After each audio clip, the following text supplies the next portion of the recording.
Turn to your neighbor and hit him with a, oh, now. Oh, Oh, now. Got yeah. some presses to get into. We got Big Dog Chico. We got Deuce Scoop. We got the NBA tipping off today for the season. It is the morning run.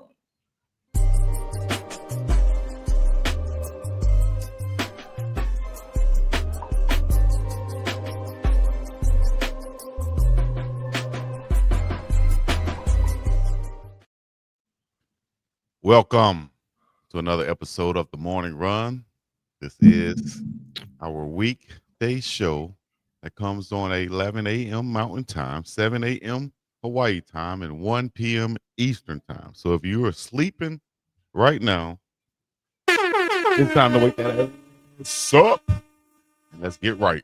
Holding on to Duke Scoop, Uncle Neely, and everybody else checking in. All my runners, mount up. Let's get in and talk some good sports, culture, and everything else in between. NBA, NFL, college football, Coach Prime Press of the day. Shador Sanders might be playing in a few weeks. Got some things to talk about. What's up, Dukes? What's up, Unc? What's cracking? So, Dukes had their birthday recovery, baby. It's the morning after. hey, man, I've been up since 5 o'clock. What I'm talking about. Yeah, man, I'm good, man. I ain't do nothing but some water yesterday. It was all good. Cam got Cam some football gloves, so this is going to be his first game playing in gloves. So that's what we did yesterday. Went outside and threw the ball. So, like, you can't catch it in practice with no gloves on. You ain't playing in them. So he wanted a little drip for the playoffs, so that was my birthday to go get him something. What I'm talking about, man. Yeah. Put others first on your birthday. Man, shout out. Nah, yeah. Him for sure. Everybody else, nah, I don't know about that now, but hey. Birthday, it's a little national holiday. Oh, when your birthday? June 18th. All right. And Chico, So your look, birthday the 29th. Tell you this, man. Yeah, Gemini. Tell you this. With the advent of June 19th becoming a federal holiday, I always got the day after my birthday off now. Yeah, that's hard. As if I didn't have it off anyway. You know, that's official. That's official. Ain't got to do a damn thing the next day. I know that's right. Chico, what you doing for your birthday? Trick or treat. Gotta make a decision. Yeah. Make a decision, Chico. Which one you want to do? What you gonna do, my dog? You an adult now. You can do both. What you gonna do? I can make the decision myself now. Yeah. You're an adult now. My birthday is on what? Wednesday, I think it is. A week from tomorrow, 10/29. We don't know if you're gonna be 39 or 49, but it ain't none of our business. For sure, I'll be 39, and he's a liar. Going to probably just be doing the show, celebrating the show with you guys and the runners, and then yeah, I don't know, probably just relax, have a good day, enjoy the day. Thank God, you know.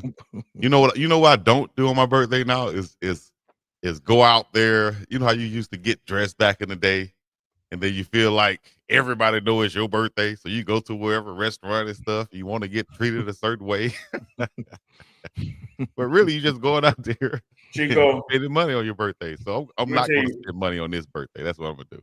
Let me tell you about spending money.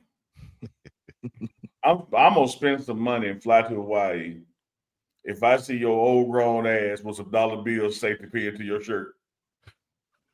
Hey, sit your grown ass man down.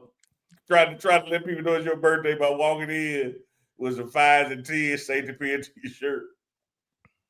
Unbelievable. Chico, you ain't never did that, hey. Tell the truth.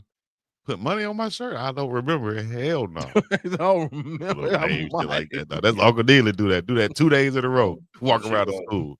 I don't have to remember it. I know it didn't happen. Like, oh, I don't think so. Let me think. Like, no. Chico, that never happened. Chico said, I don't know. I might. Probably like 4 or 5 years old or something that I don't remember. But as a grown person, consciously put it on him. I'm about to put this on to get me some egg. No. Yeah, that's all good. Chico, like, if you go to hibachi, you gonna catch the shrimp? No. Okay. All right. I heard. You know what? I'm gonna leave it alone. He gonna catch it. That'll come out that squirt bottle. That's what Unc go there for. He like, wait. Y'all ain't gonna squirt that in my mouth? She gonna be sitting there. I want the white sauce. She gonna be sitting there going, Yeah, y'all better play Fat Joe lean back for me too.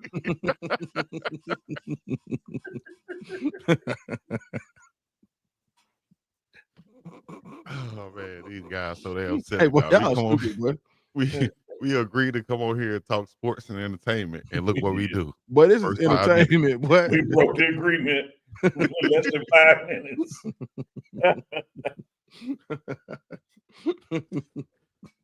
Dude, So funny, What's man. wrong with it, man? What's wrong? Oh man.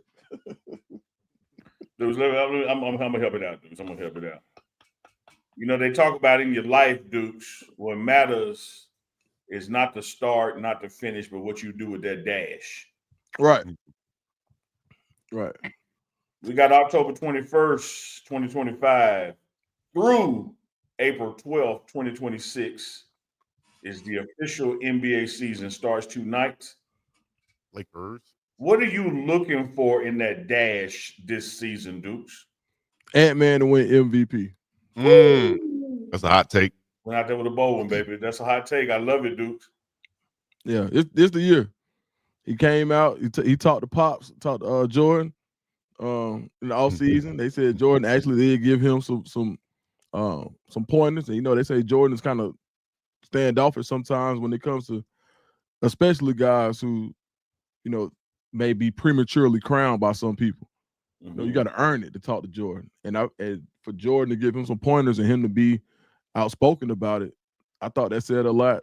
And I think the playoff performance for Ant-Man, where you can kind of see the legs, it was wearing on him, and him knowing that he has to do more in order for his team to get over the hump.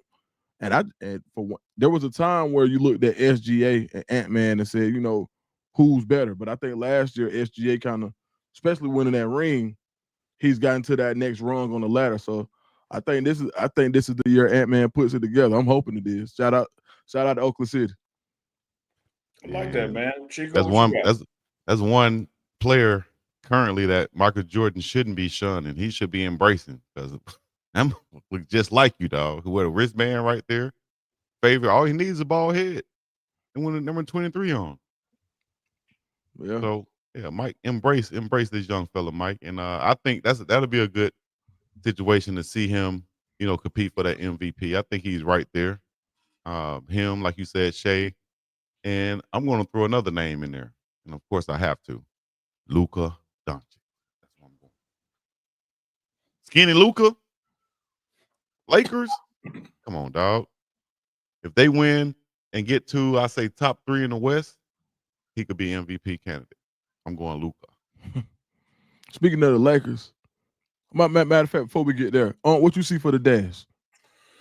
Man, I got a couple, man. I love the way y'all boys just pick one. That's brilliant on y'all part. I ain't that damn smart. I'll start with Ant-Man, but mine is not necessarily him being MVP. Is he's going to embrace being the face of the league? And again, let me stress to the runners out there: this is not a Jordan thing, or is he better than Jordan? Is he the GOAT to be, or nothing like that? It's just that the NBA, just like any other league, any other association, I don't care if it's the dairy farmers, you got to have a guy on the posters. You got to have a guy that you're promoting. And Ant-Man, from a talent standpoint and what he does on his team, can certainly be that. He just seems to be personally reluctant because he just want to be Ant-Man from ATL, and you have to give up some things to be the face of the league. I'm interested to see, like, from a growth, maturity standpoint, will he embrace being the face of the league, or does he just want to be Ant-Man who plays in the league? My other one are also in the West, man, 2 of them. One, the impact of a Wemby, a healthy Wemby who looks, they say, grew 2 inches since he got drafted. And then also, man, what is the impact that on the backside of his career KD can have with the Rockets? Because the Rockets, in my opinion, were right there all year long. And when you add in a veteran with the skill set that KD has, whether it's locker room, court presence, whatever it is, if he can't make the difference here, it's time to go. It's time to hang him up. Okay. saying might be time for KD to hang him up. Ant-Man embracing the MVP and face of the league, should I say? Another question is Jokic. You think he's going to be right there for the MVP race? You think the Nuggets going to take a step back, or they're going to still be contenders? I think they'll still be contenders because they got talent, but I think they're also going to take that step back. I think they're going to take one step back, but it's going to be even more detrimental because other people finna take 2 steps forward. The Lakers clearly got better. Yeah. The Rockets clearly got better. Yeah. Ant-Man and them were right there and are the same or better. So the West is going to be tough. And then you got to look at, man, what does that mean to guys who are like on those fledgling teams in the West but got hella talent? What does all we've been discussing right now mean to Ja Morant? Mm-hmm. Memphis in the West, and the people we've been talking about, they can't beat none of them. Hold on, what? Everybody we've been talking about, the Rockets, the Lakers, the Timberwolves, the Nuggets, Memphis can't beat those teams. Oh, yeah, you're right. They got a guy, right, that can beat anybody in the world. He's just in the wrong spot right now. So it's going to be interesting to see what – and we ain't even talking about the East, but it's going to be interesting to see what happens with Ja in Memphis and if he's getting out of there or staying. Yeah, I was going to ask that too. Will he be there for the long run? Because they're on a downslide, I think, like you just said, compared to all the other teams in the West that's been making moves. You know, Houston, L.A., San Antonio with Wemby. Hell, the Timberwolves, of course. You got a lot of teams out there making moves. Would Ja be there for the years to come? He going to finish his career in Memphis, should I ask? Let me ask like that. You think he would finish his career in Memphis or somewhere else? I think somewhere else, but I got to go somewhere else, man. Yeah, I think he'll be there for he'll get a couple more years in Memphis. I don't think because it ain't just him; it was the nucleus that they had. Now, I tell you what, when they let go of Bane, that told me something. I said, all right, well, they know it's not this 3, which I thought it was going to be him, Jaren Jackson.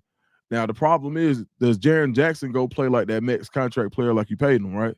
Mm-hmm. That's kind of the catalyst in Memphis. Who's going to be the Robin, like a true Robin? You need somebody who can go get you another 30 on any given night. And the way Ja gets you a 30 is taxing. He plays a physically he get a taxing, tough 30. Yeah, it's a physically taxing brand of basketball.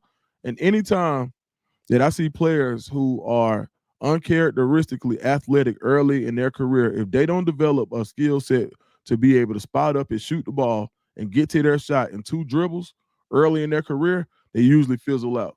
So now I think the most important thing is going to be for Ja to activate that second part of his game where, hey, you know what?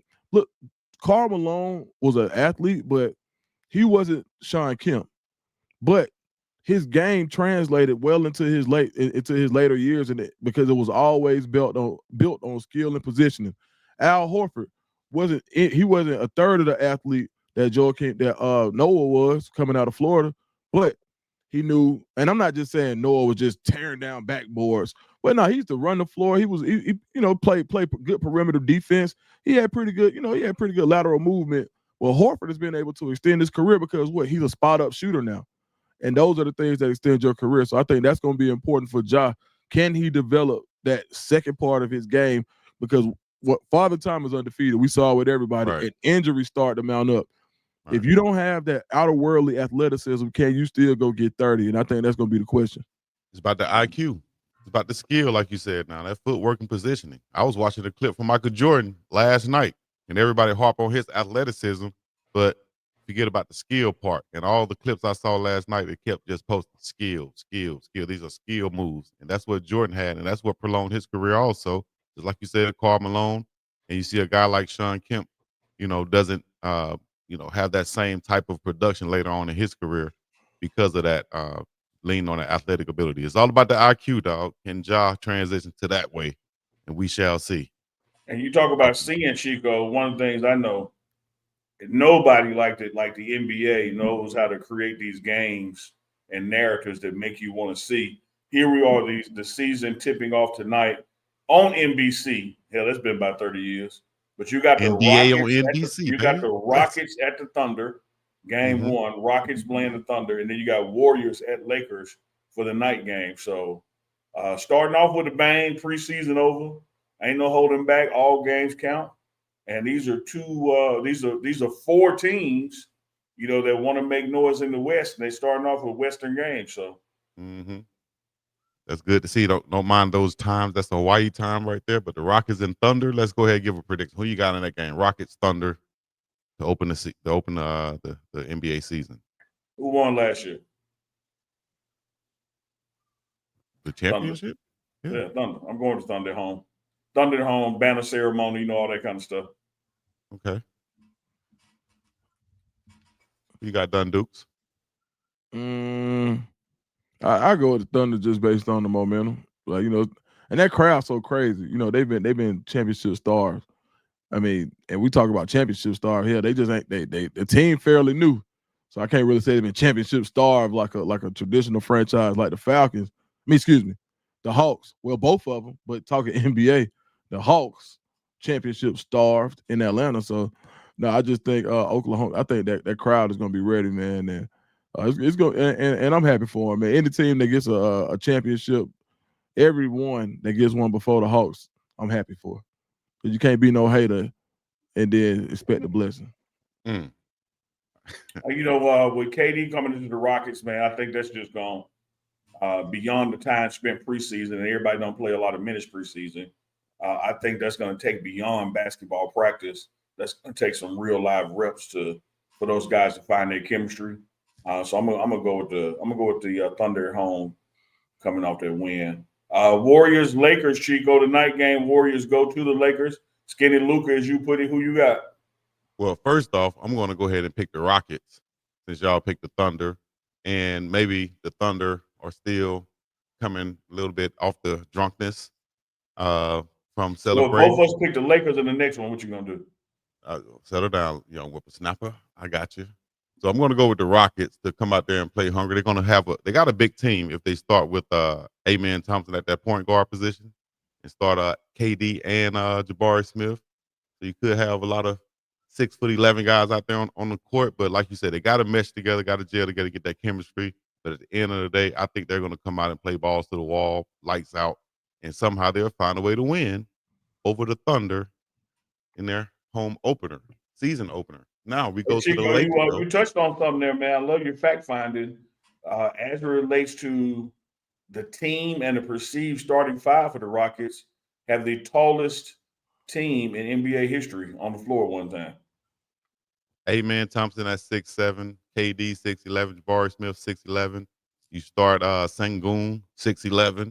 Then you put in Steven Adams, big New Zealand. He's 6'10", 6'11" too. That's a hell of a starting lineup. I'm just worried about can they defend those smaller guys though. We'll see. When they gonna put Mario in? He was 6'10", wasn't he? Go ahead, Dukes. Oh boy, man. Thought you was about to say something. It's all right. I'm going Lakers, man. Though. Hey, slid that in there, boy. You slid. He boy. Did. Yeah, he did. Boy. Yeah, the big Mario Austin who played at But you talking about Marco, boy. I know you talking about Marco. I know. Yeah, you try to feed into it. Yeah, shout out to Mario Austin too, though. Hey, that's how I know you ain't 39. But yeah, that's how I know. Yeah, Mario 01 too, right or wrong.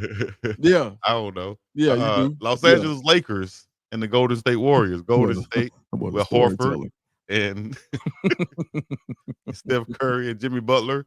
But you got a Lakers, with adding Aiden at the center position. I didn't realize Lakers had the shooter from the Hornets also, Nick Smith Jr., who came from Arkansas. He's on the Lakers roster.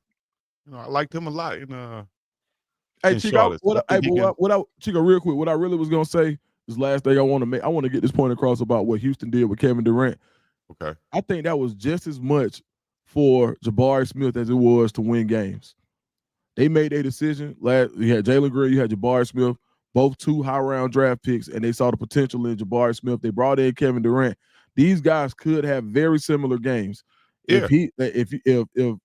If Kevin Durant can help unlock the scoring potential of Jabari Smith, and we saw even when he was at Auburn, we saw he has a really sweet touch as a nice game. He got a great handle on. He got a lot he can do, but it hasn't went to the next level yet. I think that's I don't want to say it's an unintended consequence, but it's not the one that stands out first. We think about being a missing piece, but he also can be the missing piece to unlock Jabari Smith's game.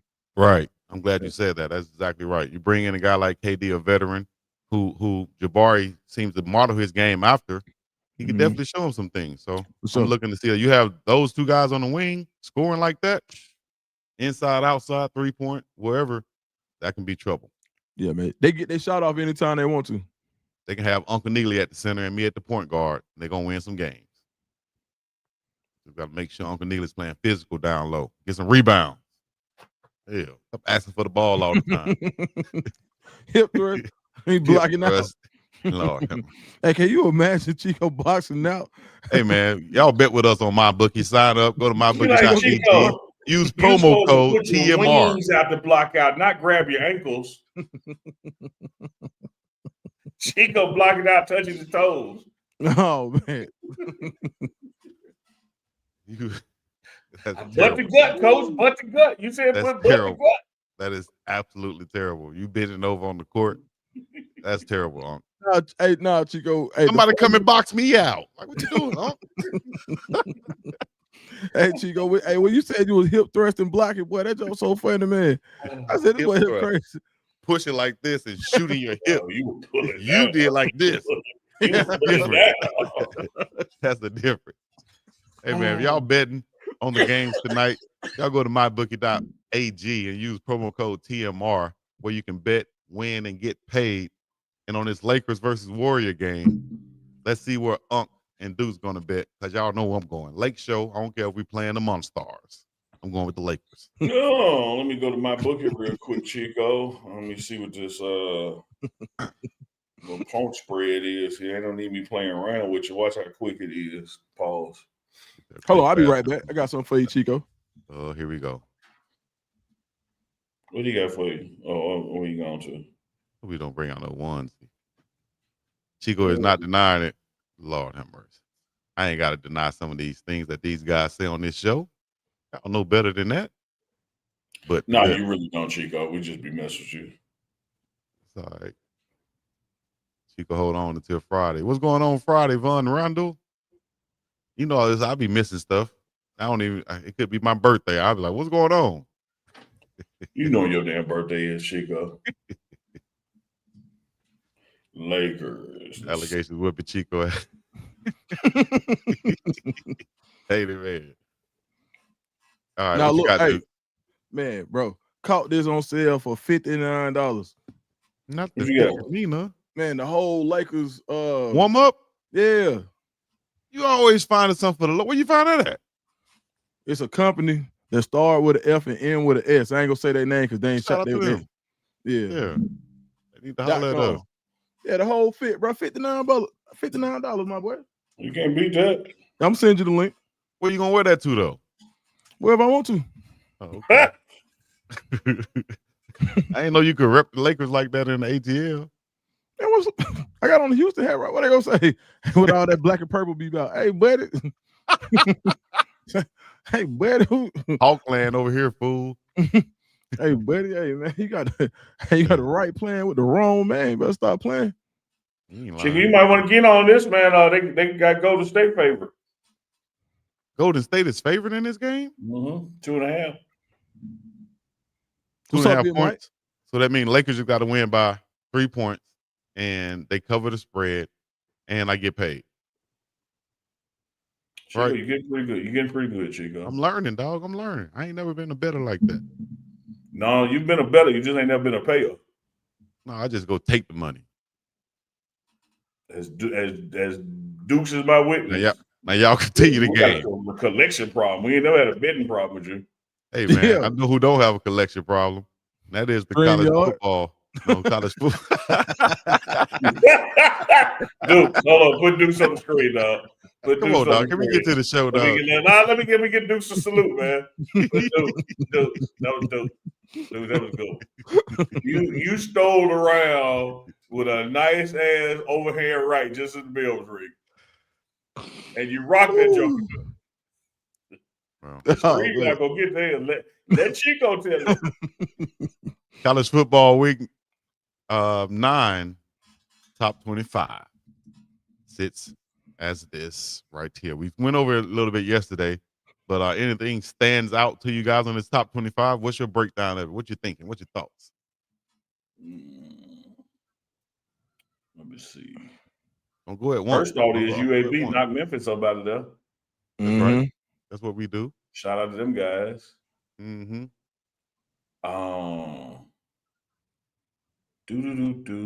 Man, Texas just get to be top 22 just cause. That's a good point, dude. They ain't beat nobody. Man. That's just because. When last time Vanderbilt been top 10? I don't think I ever seen that. Goodness gracious. Mizzou top 15. Yeah. How long has it been since both of them been top 15? Man, I see 2 top 11 teams that Colorado should have beat. Georgia Tech and BYU. Goodness gracious. We were right there in those games. Mm-hmm. And you knocked out Iowa State.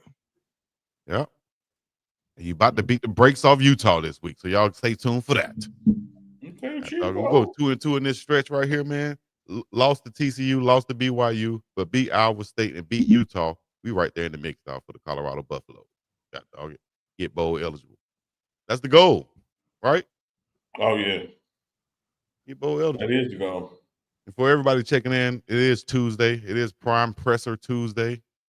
Just waiting on the presser right now. Bruce, let me ask y'all this, man. Ask away. As fans and ballaholics. So you got 6 undefeated teams left. 2 of those beat Colorado, BYU, and Georgia Tech. And then if you look at everybody who is beaten Colorado, I think their overall record is like 23-3. Mm-hmm. So the people you have lost to have had outstanding seasons, meaning they're good teams. Is there any consolation, even though if you take away the games that were close, that, I mean, as a player, as a fan, whatever, when you look at that statistical category, you're like, man, okay, we're really not like what our record says. Like if you look at who we have been playing, we're right there. Yeah, I think so. I think now what it is a I would say a teachable point, a focus moment where you could say, all right, you could go point to points in this game and say, hey, if we fix this now, if we fix this here, then the next time we get into this situation, we win that game when we play another top 10 team.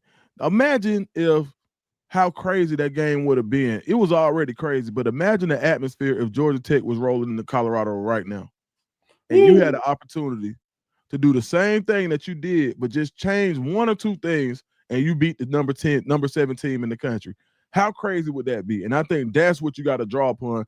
Imagine if you get BYU again, and you say, all right, and they come in as the number 11 ranked team in the country, and Colorado can fix 1 or 2 things, and you win that game. And I think that's where you draw the constellation there. That's where I would draw it from. Man, I'll say this, and Uncle Neely said it. Excuse me? I said, say it, Chico. Well, you said it last show. At this point in the season, in America, you are what your records say you are. At this point, you pretty much are. And there is no consolation prizes. Everybody don't get trophies. At this point, what you can do is beat the next team. Save your season like that. Ain't no going back. Ain't no what ifs. Ain't no, we play them again type deal. Nah, get that out of your head. Go beat the next guy. Go beat the next team. That's all you can do. You got to have that attitude as a football team, man. We're not looking back. We're looking forward. The best thing we could do right now is win the next game, win the next one, and we could find a way to go 8-4. And that looks a lot better at the end of the season. People forget about those earlier games that you lost. And yeah, they were against good teams, and maybe a committee will take that in consideration when, end of the season rankings or whatever bowl you go to and things like that. But as of right now, the old cliches is what's in front of us, win the next game. Simple as that. That's the mindset. Yeah, it depends. I love that, Chico. Depending on just where you cut, you slice the bread and pass it out. Because the old adage in football is they remember November. And you're exactly right, because just think about last year. 9-3 ball club, but when the season ended, you'd have acted like it was a 3-9 ball club. because of the way the losses in November were, and then that December bowl loss was. And it's the same thing here. If you right this ship going into November and run the table, people will not only forget about those losses, but even the ones they remember, they will talk poetically about. They remember November. They remember November. And that is a fact. So, hey, if y'all want to remember November in a way, all you got to do is go to mybookie.ag. Use promo code TMR. Bet, win, and get paid. You understand me? Get your money up. Y'all so silly, man. Why y'all so silly, dog? Let me tell you, Chico. Let me tell you, y'all so damn silly, dog. Let me tell you, I love about you, dog. I know you about to be 46, and somewhere inside that 46 is still that 6-year-old. That when he nailed that Easter speech, he standing there and smile for a second instead of walking off. Like, whenever you get the ad reads right, you stand there and smile. It's like, hey, y'all gonna tell me good job? No, y'all just supposed to come in with some ad. Y'all got to be like Young Jeezy to get some ad libs. You supposed to do the ad read, you walk off. You do the ad read, go like, a good one. Mama, you like that? Mama, that was good one. Eddie Murphy, distinguished gentleman. Hey man, another crazy coaching firing just happened, not too far from Colorado. Matter of fact, up there in Colorado Springs, Colorado State coach Jay Norvell is up and up out of there. Thoughts on this? Ad libs on this? Young Jeezy on this? Talk to me. He's up and up out of there. Like Coach Carl Reed told us, man, on last Monday, they want wins, man. Like that's the thing. Like people forget your successes and how they were piling up when the losses started piling up. And as Deuce the Scoop says, what have you done for me lately? I'm not going to say this one, caught me off quote unquote guard. I thought it might have been an end of the decision thing to happen versus mid. But, when ADs look at it and boosters and all the people supporting the program, does making the change mid-season give us a chance for the rest of the season? And I think that's what you have to ask yourself when you're looking at the difference of, do we wait until the end or do we do this now? If doing it now will give that locker room a boost and get you some wins closing out, then it makes no sense not to do it now. If doing it now is going to be the same results, you might as well keep what you got and start just looking and just deal with the contract at the end. So this is that time of season, man. When you get in October, those first couple of games in November, there's going to be more to come. Yeah. Got fired after a 2-5 start. And also after they suffered a 31-19 loss to the Rainbow Warriors of Hawaii. I know y'all like that name right there. So I just said we like the way it made your face light up. Well, so he goes to transfer portal. Hey man, this man has to be more famous though from that interaction with Coach Prime a couple years ago. Hey, break that down for me. What I keep seeing people talk about the hats and the shades. So the year that we were playing them, the coach at Colorado State, when he walked into a press conference and sat down, and I'm paraphrasing all this. When he sat down, he took off his shades and his hat, and he said to the press, they didn't ask him, he said to the press, yeah, I was raised right. So when I talk to the media, I know how to take my shades and my hat off. A shot at Coach. No, he didn't. Get this nigga out of here, bro. Get him gone. Sorry, I ain't know he did that, bro. You know he did that, dog. They got rectified on the field. They got rectified with Shedeur getting in his face. Deuce, where you been? Yeah. like, you talked about 2 years ago now. Duke said, oh, no. But look, hey, and then you got to see, that's how Coach Prime, I think that's how Coach Prime might have reacted. Like, no, you taking a shot at my mama? Like, didn't nobody ask you nothing about this? And you want to say you was raised right? Yeah, I mean, that's the way that I wasn't raised right. That is the total connotation from it. When you do say somebody wasn't raised right, you're talking about the person that raised them. Yeah. It's like saying, a lot of people do this unconsciously and don't realize what they're saying when they call somebody an SOB You call my mama a B. Yeah. Or your daddy. I ain't never think about it like that, dog. One of them. I swear I ain't never thought about that one.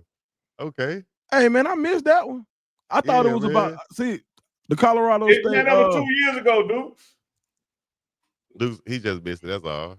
I think 2 years ago I was just covering Auburn. I was stuck in Alabama. Man, that got handled on the field physically and words. You know, he's the face of it. See, I went to go find out if he was white. That's what I did. Google. I'm like, okay, they say he black. Like mixed at least. That's what I went to go see. Yeah, man. Did it matter whether he was white or black though? On everything. Did it matter? Hey, it mattered what Duke said because he said get that bitch up out of here. Yeah. You know, hey man, look, when you asked me about that fire and I was coming with the whole such and such, and then I was gonna be with the whole you know, a brother when he loses, I was going on that one. Oh, man, okay. Get this nigga up out of here, bro. Get this man up out of here, dog. Goodness gracious. Yeah, he said it. Raised me, right, man. Shut up. He did say that. So, hey, maybe, he can find a way to, use those values that his mama raised him on to find another job somewhere. Hopefully he will. Oh man. You know what I'm saying? Hopefully he will. Hey, Colorado, hey, listen, let me the Twitter under the post where it said he got fired, like that's going around on Twitter, you just see, I guess he can wear his hats and his shades now. He can wear his hats and his, like all that's all you see in there. No one asked you to say that. You volunteered it, and now it's kind of like sticking with you forever. I know he regretting that, dog, because I said this after he said it, and after it went viral and everything, I was like, dog, does he plan on not recruiting? Like, what recruit is going to see this and then be like, I want to go play for that dude? No, dog. I think they'll be like, man, I'm gonna push back a little bit on that, Chico. Really? Yeah, I'm gonna tell you why. Okay. He only gonna get what he's gonna get anyway. So he could have said he could literally sit there and say, Coach Prime is my personal Jesus, and I tithe to him every Sunday, and he ain't gonna get what he gonna get. And so when you view yourself right as lesser than, because that's a self-esteem issue, they gonna come out swinging. The little dude in the yard gonna go try to pick on the biggest dude in the yard. So like that's what he was doing. Like I get it, but it wasn't gonna do nothing to propel him. All it's gonna do is make him stink, and that's exactly what happened. And look, here's what happened: they lost the game, and they lost the game. Like that. That's when they got rectified. I don't be liking no haters, bro. God, for no reason. Like I said, that's what I'm saying. Like unprovoked. Unprovoked. That's the game where Travis got hurt. Oh. And so it was a lot of emotion around that game too, with Travis getting hurt and the way he got hurt. Why he look like Buddy from Desperado? Don't he, man? He does. Wait, that might be. They got the wrong picture up there, probably. No, that's him. That's him. Man, let's stop, man. Let's stop. Go to the next subject. Leave that man alone. Hey, man, more power to him. Hopefully he get the job somewhere. Go down to Selma High School and coach, big dog. Go to the Rainbow Warriors. Go to the I want him at the Rainbow Warriors. Coach DT out there, Dennis Thurman out there beating the brakes off of folks. Shout out to head coach Timmy Chang also. What's the sound they make, Chico? What was that sound you did? What sound? You said Rainbow Warriors and you did like a sound. Yeah, Shaka? Well, I say Chihu? Yeah. Chihu. Yeah, it's just a. What Chihu mean? It's just a Polynesian outcry, scream, yell. It's an O now. Chihu. Let's see what y'all done started with the chat, man. These black like, features. Come on, y'all. Like, come on, now. Like, we got to focus, man. we got to focus, dog. Stop it, man. I can't wait to go see it. I might react to it tonight. It's gonna be 2 years later. I'm like, dude, where you been at? I missed it. We got to talk about it. Clip that everybody asking me to find. I hear you, Kevin Dorsey. What you think, Chico? Well, black folks, hey, man, he can't go to UAB. Why he can't go to UAB, Chico? I don't want him at UAB. We don't like his kind down here.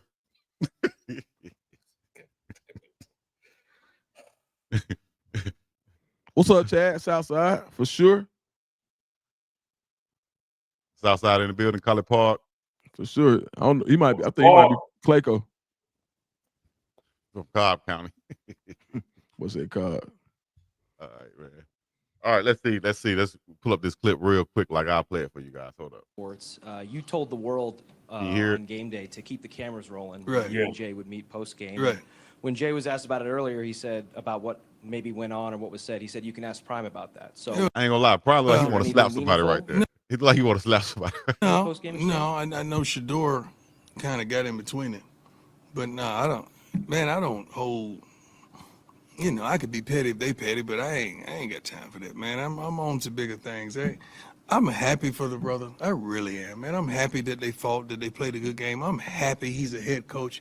I'm happy for any brother that's doing it and successful, man. I truly am. I don't know where all this stuff comes from. I have to respond because, you know, it's my mama taught me that. You just ain't gonna attack me and I'm gonna sit back and ain't gonna say nothing. But Damn, man. I like Coach Prime, dog. I'm happy for that dude, man. I don't know him, but I'm happy for him. I wish the best for him. I really do. Nothing. My success ain't got nothing to do with his. So why would I want him to succeed? I don't know how people get down like that. My blessings ain't got nothing to do with his blessings. He ain't lying. Man. In the classic hip hop vernacular, as we say, west to West Street, translation, what that man eat don't make me shit. You got the one where he said it though? Where he said it? Let's see. It's got to be this one, right? Let me see. It's amazing how you can find this shit, but we ask him about today's show, Manny fired, or Manny took the day off. I show you how. You know what? Let me just leave it alone. I ain't gonna say nothing. That's how you find Teddy. Like State head coach takes a shot at Coach Prime by saying before he talked to an adult, he takes his hat and his glasses off.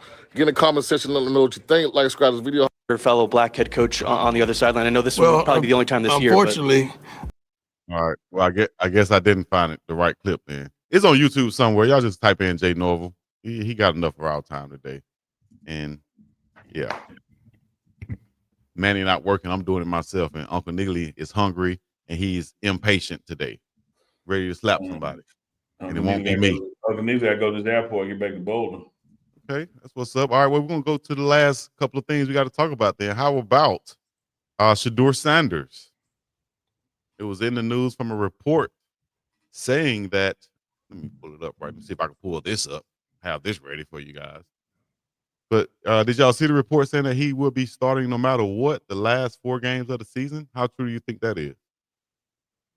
Based off from a report from Tony Rizzo.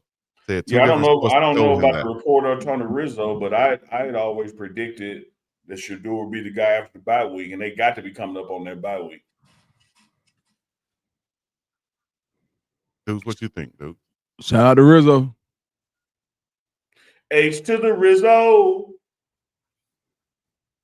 Yeah, I mean, Rizzo been pretty cool the whole time. I think he was really fair. No, hold on. Rizzo, which one is Grossy? I think Grossy is the one who was tripping. So I don't want to get it wrong. So let me back out of there because I don't want. I know it's Rizzo and Grossy. I got to figure out which one was which. I'm gonna search it in a second. But yeah, man. I hope by that time you look. Who are the last? Can you pull up the schedule, Chico? We can see who those last 4 games are. Cleveland schedule.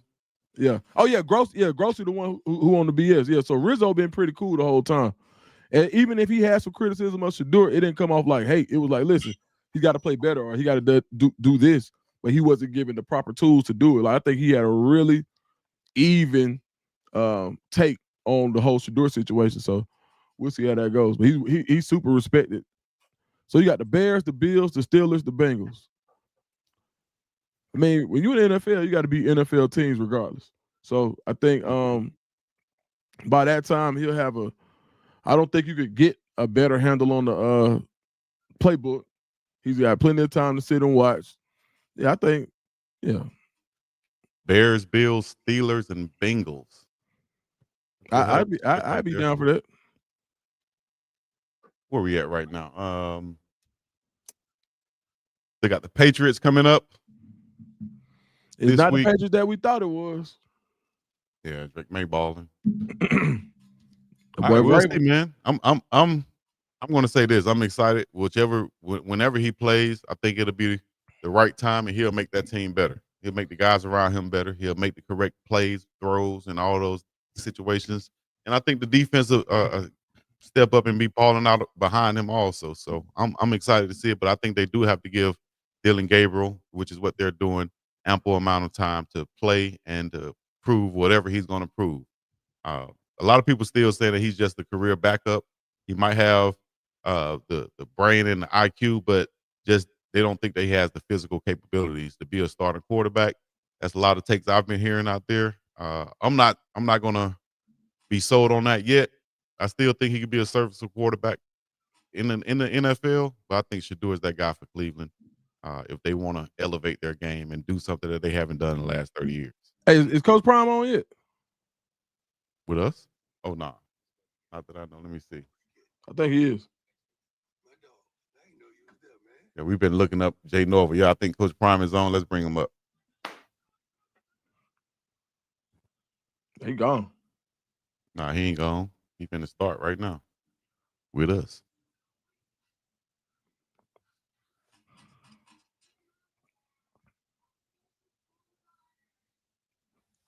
Excuse me. Bless you. Thank you. Well, I'll say this for you as you go through it, Chico. Like I said before about this Brown situation or even Jacksonville situation, if you want to keep your job, play Shador Sanders. He is the ultimate job security. He's what the fan wants. He's what the locker room wants. He's what the franchise Everybody good? playing. Everybody seriously good? We good, I'm not Coach. talking How you about doing? just with your mouth, just seriously good.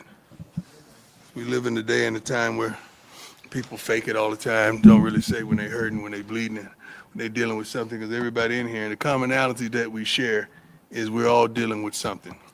But oftentimes the men lie and say we good and we ain't. So when I sincerely ask you how you doing, you don't have to tell me and disclose that you ain't all right.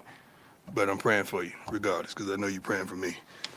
Coach Whittingham, unbelievable. He's a pillar of consistency, one of my heroes in his coaching realm. He's been doing it for quite some time. I wish I could have the tenure here at CU that he's had at Utah. His team resembles who he is as a man, how he played the game, physical, tough, consistent. I love what they're doing. I love the quarterback, the physicality. I like the way the corners play. He's got some DBs that make plays. They got linebacker that's a darn dog. I mean, they got something special. I love what I see on film from them, but I love our team as well. But Coach Whittingham is one of those ones that you're lucky that you have him as your head coach. And I think Utah understands that. Students of the week, Barnes, Souza, is that right? D'Souza from Loveland, Colorado last week. This week, Zaria McGill, DK, Shador, Carolyn Taylor from Longview, Texas, right down the street from me in Canton, Texas. He's going to stop and fish at the crib in the off season. O-line is ranked third nationally in PFF, which I still don't know what PFF is, for pass blocking behind a couple schools, but tops in the Big 12, which is wonderful. Soccer and volleyball continues their great seasons. They're doing a wonderful job. Tennis also in action in Denver this weekend. Soccer ranked 10 nationally by the NCAA, which unbelievable, man. Go girls. I love my soccer girls. And everything else is good. Let's go. Yes, ma'am. Hi, Coach. Nikki Edwards, Yahoo Sports. Hope you're doing well. Thank you. Utah has the best rushing offense in the Big 12 at the moment. How are you preparing your defensive line to go up against them? Well, we've been physical all week. We've been doing some things all week that prayerfully we prevent that and force them to be uncomfortable. They have a young quarterback that, not a young quarterback, got a quarterback that can get it done through the air as well as on the ground, but prayerfully on the ground. Make some good decisions back there. You don't really make a lot of mistakes. We got to force them into doing things that they're uncomfortable with doing. Hey, Coach. Pat Graham, How you Associated doing, Press. sir? Hey, I'm looking ahead to next week. Sorry about this, but next Thursday, two of your good friends are meeting on the football field, and Deshaun Who? and Michael. as Okay. head coaches for Can HBC. we talk about that next week? Well, it's Thursday, and I didn't know if We're gonna be here Tuesday, aren't we? I Yeah. was gonna write the story Tuesday. Yo, you want to get it first? Well, Just say that. do you want? Yes. Say that. I got you. Okay. Okay, I just got want you. to see how significant that is to you and to college football. It's very significant to me. First and foremost, these are like two of my little brothers, which I adore. And you might not know, you might not feel it, but the ethnicity of it all, to have two young brothers that had tremendous careers in professional football to come down and humble themselves and coach at HBCUs has been truly impactful. I've spoken to, I keep in touch with both of them. Deshaun just texted me last week about fishing because he beat me last time on my lake and I wasn't happy about it. So he saw me fishing and he wondered why he didn't get the invite. I told him he was busy winning games. But I love it because they're paving the way and opening the doors for so many other athletes that desire. You have no idea how many phone calls I get with former NFL players that want to coach. Unfortunately, it's like a system that has been implemented and they didn't tell nobody that we had to start here until we make it there, withholding our accomplishments and our tenure in the NFL. Like I would love someone to do a study of how many NFL years of playing count as coaching at a certain level. Like if I played 5 years in NFL, what is that equivalent to possibly coaching? Because I know when I played the game, impactful on helping come up with some of the defenses that we came up with. And, Mike Vick played quarterback and Deshaun was one of the best ever at taking the roof off defenses. So I'm pretty sure to catch that many balls and do the things that he accomplished, you got to know the game. And I am so happy just with who they are, their countenance, and what they presented to college football, man. They're both successful in so many ways that you wouldn't even fathom. So great question. Thank you. Thank you very much. Hey, Coach. Brian Howell. What's going on, David boss? Camera. I have a couple questions. No for you. HBCU questions from you? No. That's it. That's a surprise. I have two questions for you coming out of the bye. Yeah. After the game against Iowa State, you and the players talked about you were hoping that this would, be something that sparks this team. It's kind of a turnaround. Have you seen that in practice? I don't know if I said spark this team. I think we're sparked. I didn't think we needed a spark. You need to win and be consistent in what you did to win those particular games and what we did to lose those games, identified and try to invoke change. I'm happy with the young men that chooses to do right when wrong is so present. I'm happy with the way they're practicing, the way they're in the meetings, how attentive they are, and I'm seeing some changes of personalities just in the practice habits and how physical they are and what they're going through into in practice. So I'm happy with what I've seen for the last 3 days. And then I also want to ask you just, a lot of times teams will use this bye week. It's a good time to get healthy. Do you feel like you guys are healthier? as We're you're coming into this healthier. week? I don't know what that means because everybody's hurting. I'm hurting in like 3-4 different places right now. I don't even play. So everybody's hurting. We got a great training staff led by AP, and they're doing a great job in being transparent. And our guys ain't soft, man. Like one thing that I really love about our guys, you don't see our guys laying around on the field. They get up and they get off the darn field, regardless of how hurt they are. And that's something that us coaches implemented. Like, we don't want to see you laying on the field because we have a rule. If you lay down there and we come out there to get you, you ain't going back in.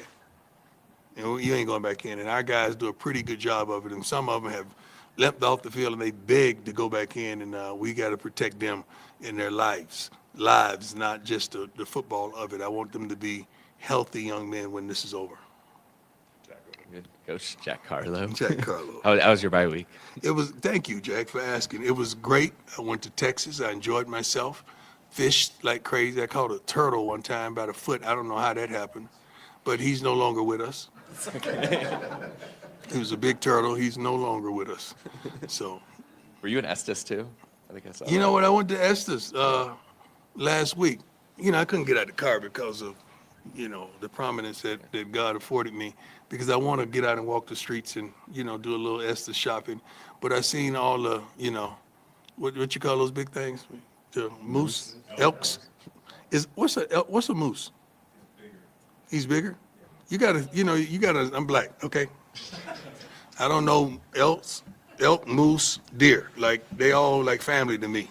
But I saw a lot of big animals around Estes, and I'm not used to that. So it was great. And some deer tried to cut across the front of the car, and definitely wasn't going to hit them.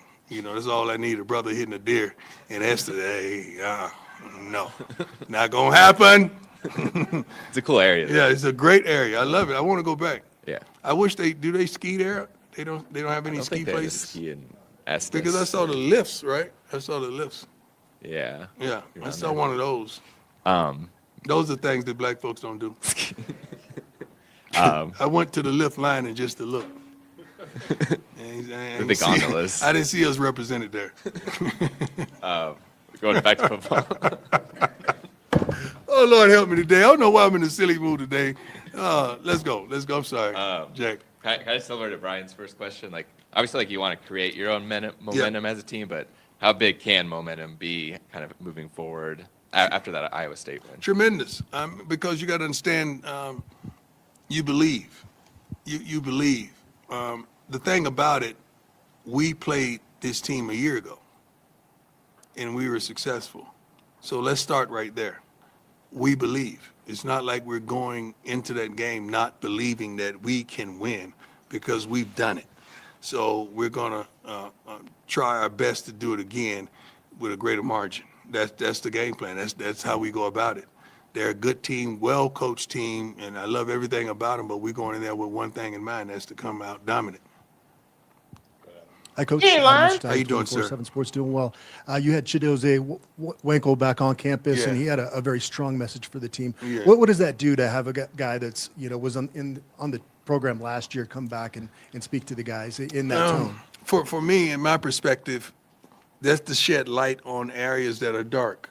And that's what he did, because he was sitting in those same seats and I was delivering those same type messages that I deliver to our team every morning. And sometimes those messages register and sometimes they don't. But having a guy that tremendously had pro ability and should be on a professional team, I feel, to come back and say this, and this is some of the things we didn't play that he said were phenomenal. And kids respect it. They respect him because he's a real one and they know his credentials. But to hear it coming from him, to hear it coming from the Randy Mosses and the other guys that's on campus even right now, is tremendous, because sometimes that outside voice may register a lot more than that inside voice, because that inside voice is so consistent, you stop understanding how vital and how pertinent it is, because it's just a consistent voice, like the mom or the dad saying this, and the neighbor tell you this, and then you pick up the trash or whatever.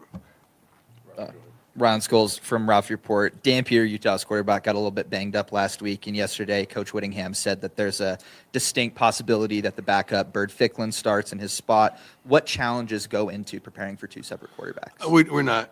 We're preparing for their scheme. We're preparing for what they've done consistently and what they've done well consistently.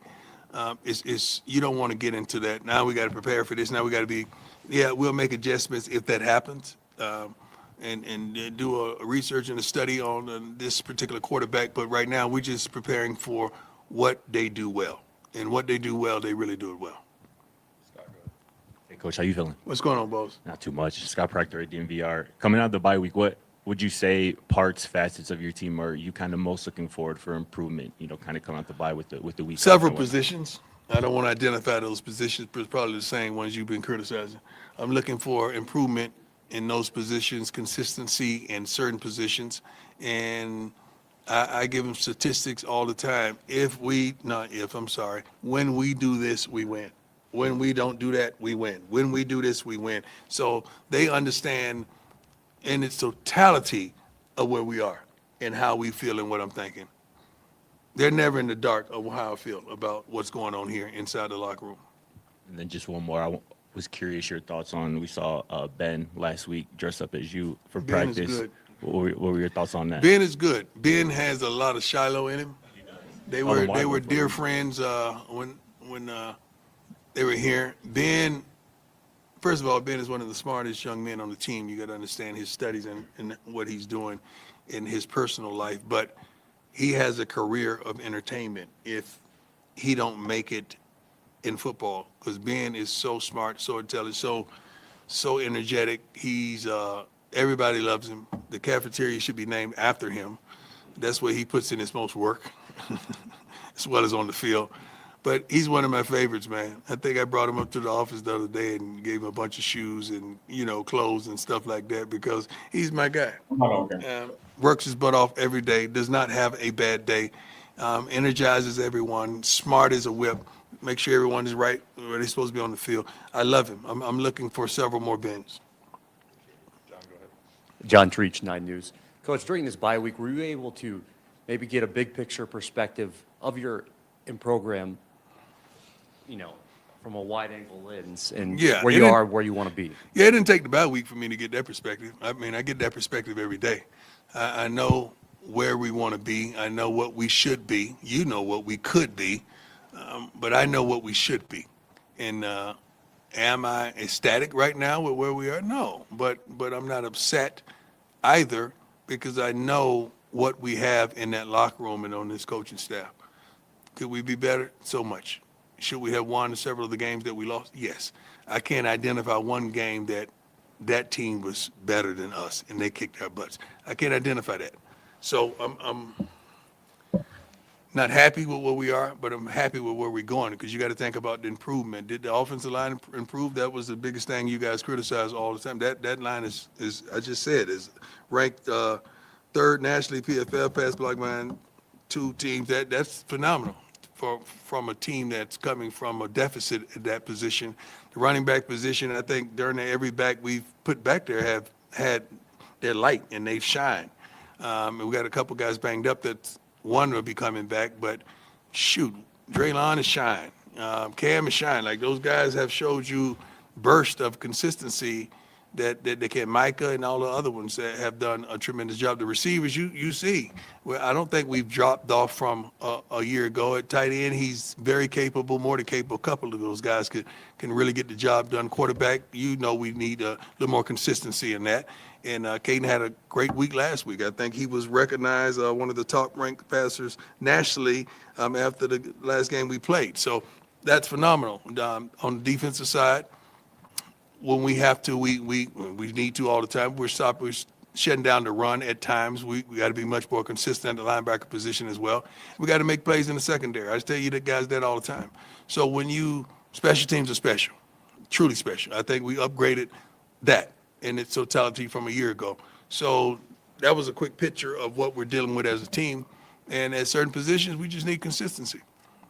That's it. And I'm going to go out and get that. That's on me. Hey, Coach. Yes, sir. When you walked in, you said that even when you're going through things in life, sometimes we tend to, kind of cover it up, move on to the next thing. You did have that procedure last week and had to get right back to business. I wonder, how important was the bye week for you just to recharge your own batteries? That wasn't important for me. I like to go. After a win like that, you want to keep going. You don't want a bad week. You want to keep the momentum going and just keep going, period. I don't need recharging, man. I mean, God got me. I know that sounds like a cliche, but I'm not lying. God got me. So when I go through things, it's not just for me.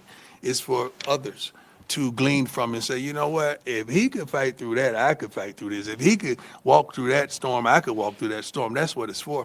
It's not for me, because I know he has me and I'm one of his soldiers, and he uses me mightily. And I don't stutter at all from the calling that's on my life. I know what it is. It's a high calling. That's why I get attacked all the time, because it's a tremendous calling, and I accept it. Accept all challenges, and I love it. I love where I am in life. I'm glad. I love older. I do. Looking for a crib here, matter of fact. Anybody know I ain't a crib? Another one? I want to live by Jack.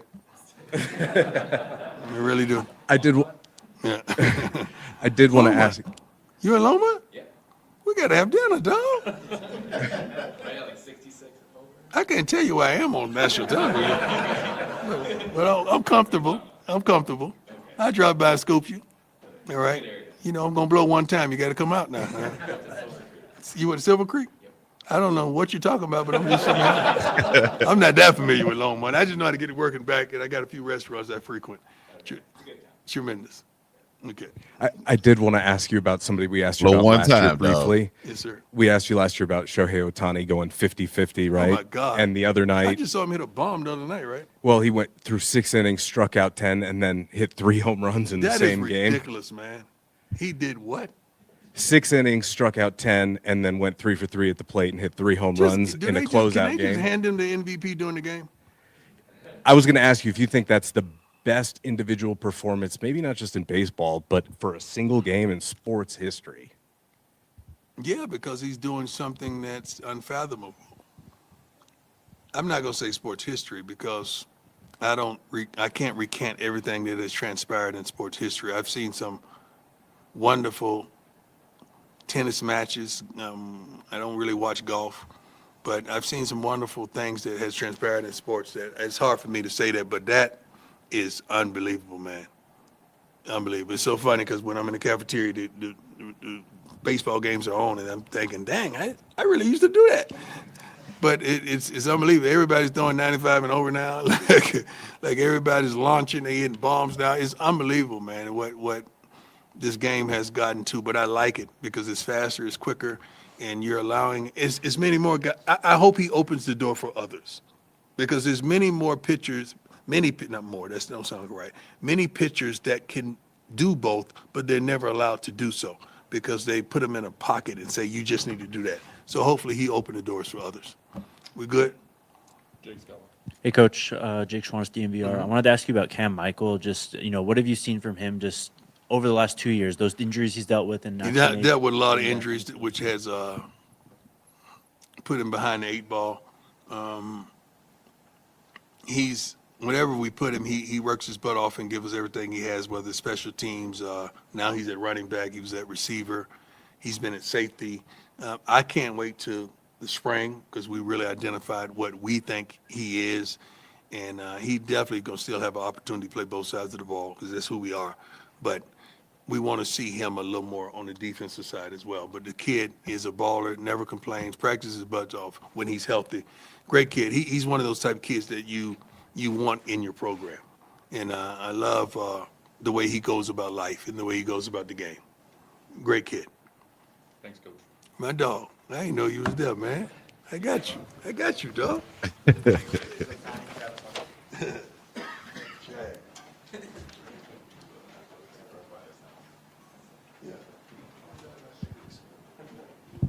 All right. I think we have London Merritt and Quentin Gibson getting ready to come up, but that's Coach Prime with his presser. You heard what he said. Let us know what y'all thinking in the chat right now. Actually, we're not going to have London Merritt. We're going to have Cam Michael, who he just spoke about, come up to the press conference right now. Let's go to Cam. That's DMVR. Just what has this been like for you the last 2 years, dealing with these injuries, now finally being able to make an impact on the field? What's it been like? It's been, I say it's just been like a process. Like, I just know, like, it's just like being myself. Just got to believe, like, I'm going to get over it.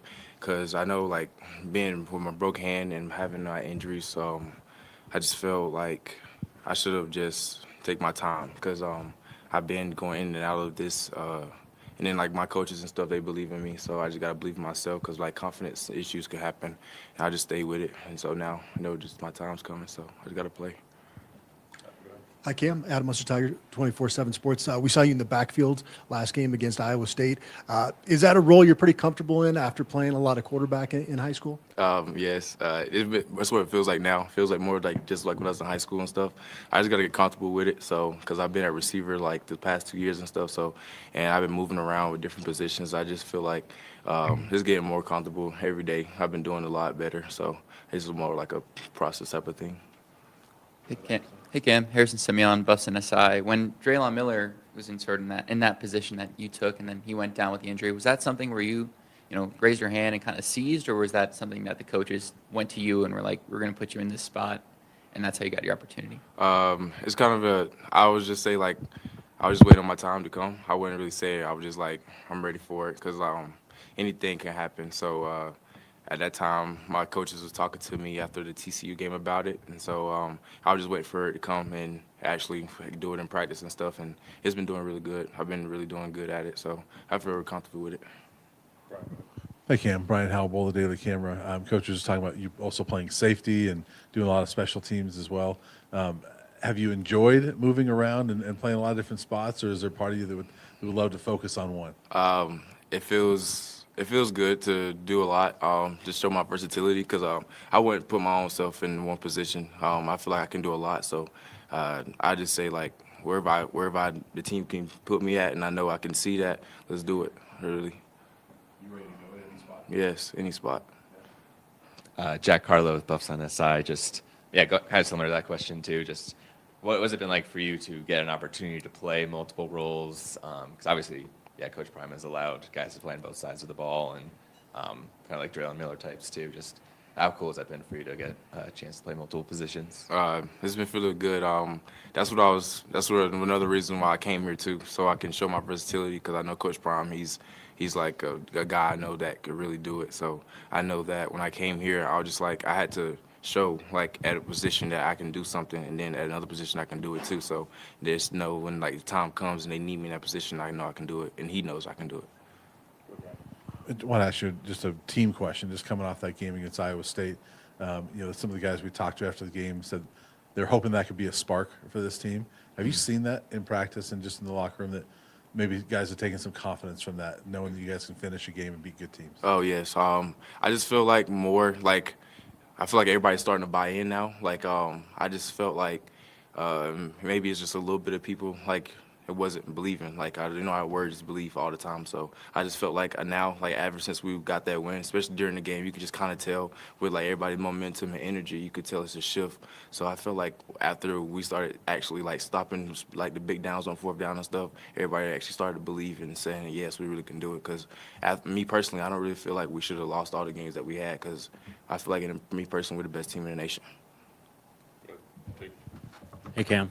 I just wanted to ask you, who do you think is the fastest player on the team and why? Me, no doubt. I wouldn't put nobody over me, so I can line up anybody. I'll say that any day. I'm the fastest person on the team. Me personally, I don't want to see about other people in the nation and see who's faster than me, but I just know for sure I'm the fastest person on the team. I ain't worried about that. Hey, Cam, I just wanted to ask you a follow-up to what you were talking about with Brian here. Do you think that maybe this year just took this group a little bit longer to gel than maybe some other teams? Because, there's a lot of turnover from last year. I wouldn't say that, because I know, like, when we came in for the spring and summer, a lot of us, like, we kind of just, like, gelled together. It's kind of awkward because, like, with a lot of transfer portal, like, you really don't, like, because everybody have their own ego and stuff. I didn't really feel like it was, like, more of an ego thing. Like, even the guys that came in, like, they came in for, like, they know, because they came in to help out with the team instead of just, like, for their own vendettas and stuff. So I felt like we all took it and we just, like, gelled together, because, like, when I was in the receiver room, we was fine. We was perfectly fine. Like, running back room, like, me and Dre, we both came over there, was still fine. The quarterbacks and stuff, like, we gelled together, and it's like we're all kind of real close. And, like, we all got, like, we talk all the time, so it's like a good thing. I wanted to ask you about Caden a little bit. From your perspective, it seems like he's grown throughout the season and maybe coming off at least his best half of football in that second half against Iowa State. What have you seen from him as a leader, and do you feel like he's a different person heading into this week than he was week one? I don't really think that. I think because games happen, so stuff happens. You're a quarterback. A lot of stuff gonna be blamed on you and stuff like that. So I feel like he just had to keep a straight head, because stuff happens. I just feel like this week I feel like he's a lot more than he's been the past weeks, but I feel like he's been kind of same person every week, really.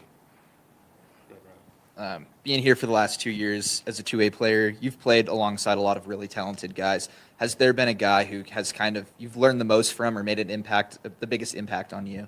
Last year, really, just watching, like, Travis, and, like, especially with, like, a speed, quick guy, like watching Jimmy and Tay, those type of guys, just, like, seeing how they move and stuff. I was, like, ever since, like, when I was hurt with my groin injury, so I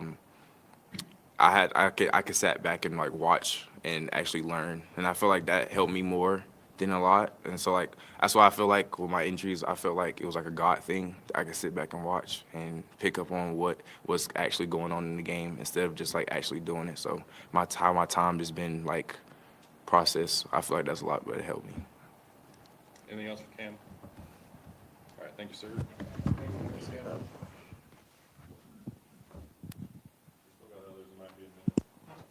Next up, we're going to have Quentin Gibson, the super freshman out of Texas, number 15, kick returner, top 2 in the Big 12 in kick return.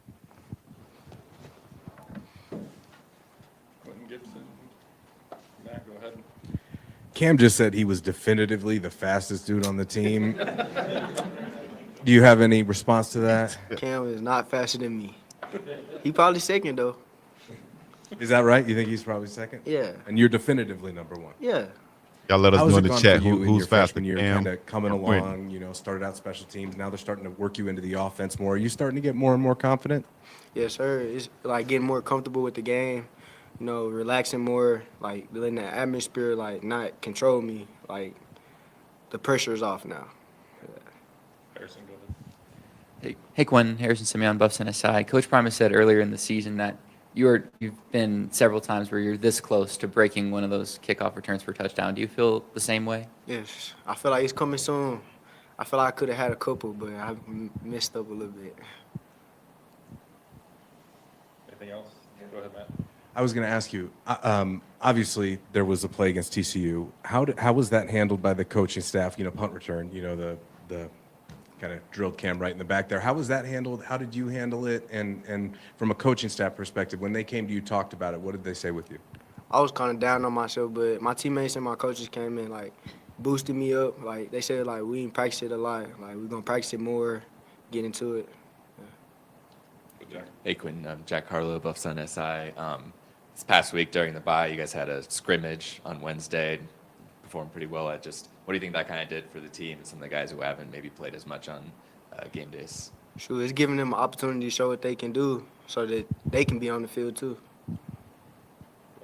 Quentin, how have you balanced being a true freshman off campus and playing on the field? What would have been the biggest challenges there, and what have you learned about yourself here this fall? Like, can you elaborate a little more? Yeah, what have you learned playing as a true freshman here these last few months? Sure, really patience. That's the most thing I learned. Like, coming in, like, last year I played a lot, like, in high school. So, like, coming in and, like, not really being able to, like, play off the rip, like, it just taught me a little patience to wait. Go there. When early on in the season, the wide receiver room, kind of took a little bit of time for them to get involved in the offense. Are you seeing that room kind of gel? And then if so, like, who are some of those guys that you've kind of maybe taken you under their wing and stuff like that? I'm gonna say, like, out of the older people in the receiving room, I really hang around O and Joe the most. Like, they take me under their wing. They teach me, like, what I should be doing instead of, like, what's bad, you know. What's up, Q? Sometimes people like look at special teams as like just like the third phase of the game is kind of like a throwaway. But how much pride do you kind of take in having that important role that can honestly like swing games and obviously your team's favorite? You know, I feel very grateful to be in that role because that's very important in the football. Like, if I was to, like, say I could return one, that could change the whole momentum of the game. So, yeah. Anything else for Q? Go ahead, Nikki. Hey, Quentin, I'm just curious, how much has your knowledge of the game developed since you've come into the college level?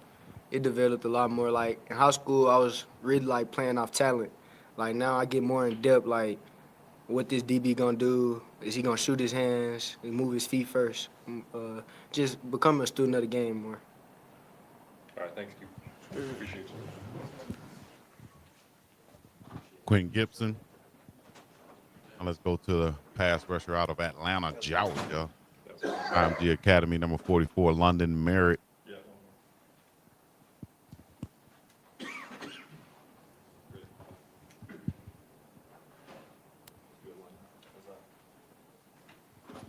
Make sure y'all hit that mybookie.ag up and bet with us. Sign up, mybookie.ag, promo code TMR. Bet, Hey, win, London, get paid. Jake Schwan, it's DMVR. We're talking to you. We just talked to Quentin, just talked to Cam Michael. Just, do you feel like there's a youth movement going on with this team, with you and the upcoming classes as well? Yes, most definitely. We just trying to represent for other upperclassmen, and in high school, coming in and stuff like that to show that they can be a big impact for our team. So definitely us, younger classmen, being on the field, Alex, Quentin, everybody, all the freshmen that's doing their thing, is definitely showing that it's definitely possible for freshmen to be a big impact, in college football. What's up, London? How you doing, bro? What's up? I know when you came here to play early. How rewarding has it been for you and some of the guys you just mentioned, Alex included? I know you got your first start in Iowa State last week. How just rewarding is that to get that first start under your belt this early? I mean, it definitely feels good when you work for it. I've been working all my life, and this is my dream, and I'm glad to be living it. And when I first got here, I knew it was gonna be really hard to be an impact as a freshman. So, but the coaches believed in me, as soon as I stepped on campus. And so I just trusted it. I just put my trust into them. And then, everything's working out. I'm just playing hard, doing my thing. So, and that, now I'm just being rewarded for it. Hey, London. Harrison Simeon, Buffs SI. Coach Prime said earlier that no matter who's playing quarterback for Utah this weekend, that it's more about the scheme that you guys are going to be preparing for. What do you see out of that scheme? Yeah, a lot of run scheme, quarterback run, power, a lot of gap scheme, pullers. We just do our thing. Stop the run, just play with heavy hands, hit the pullers. Stay home, don't let the quarterback get outside, and then level rush, and we're gonna be straight. Hey, London, Brian Howell, the Daily Camera. I have a couple questions for you. First off, just kind of going off the youth theme here. What's impressed you about the young guys that you've come in with? We all have that same mindset, being a dog, wanting to come in and, play and try to reach that freshman All-American goal.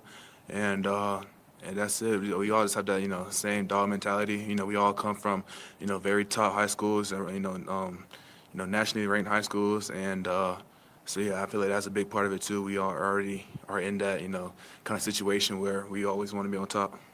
And then I just want to ask you, just team-wise, several of the players we talked to after the Iowa State game were hoping that would be maybe a game that would turn the tide a little bit for your season. Have you seen a difference in this team in practice since the Iowa State game? Oh, yeah, definitely.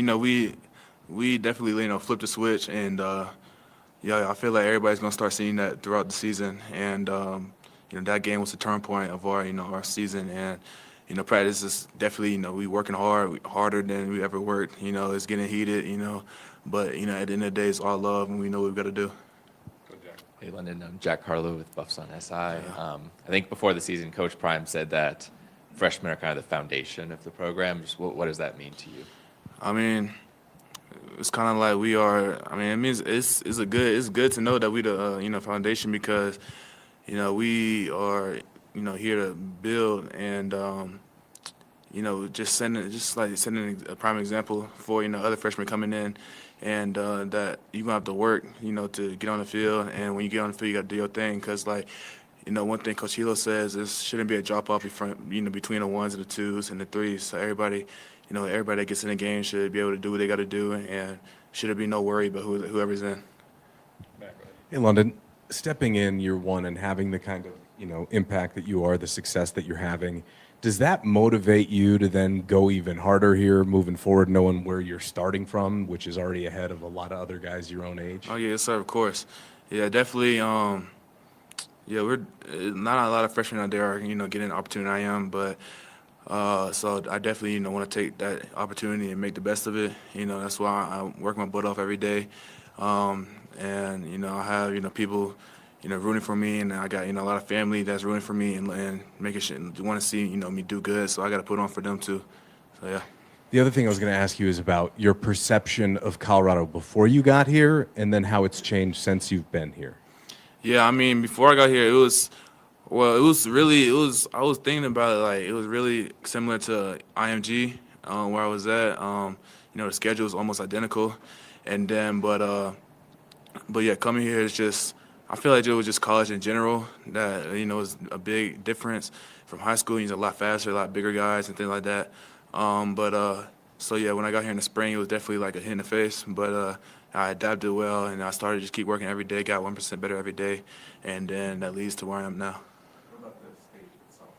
Oh, the state. I mean, it's cool. It's a cool thing, the mountains and things like that. It's a beautiful scene, but the altitude really hits you. But cause I'm from the south, but that really affected me when I first got here. But now I feel like it's good because when you get in shape, here you in shape anywhere else in the world. Yeah. Hey, London. After Iowa State, it was Tawfiq Bayard got a lot of praise from everybody from the quarterback to offensive line. But from your perspective as a defender, what has his growth been like throughout the season, especially for you as a freshman to see that kind of leadership? Oh, man, yeah, he's definitely a leader for sure. He's been doing his thing, making plays all over the field. In practice, he talks to the D-line, the DNs especially, because, we work with each other, line up in the 6-tech or a 9-tech. So he's making sure we, stay in our gaps because he's feeling outside of us, or if we're feeling outside, he's feeling inside. So we definitely had to, be on the same page and things like that. So he definitely, his communication is top-notch. So, yeah, definitely a great leader.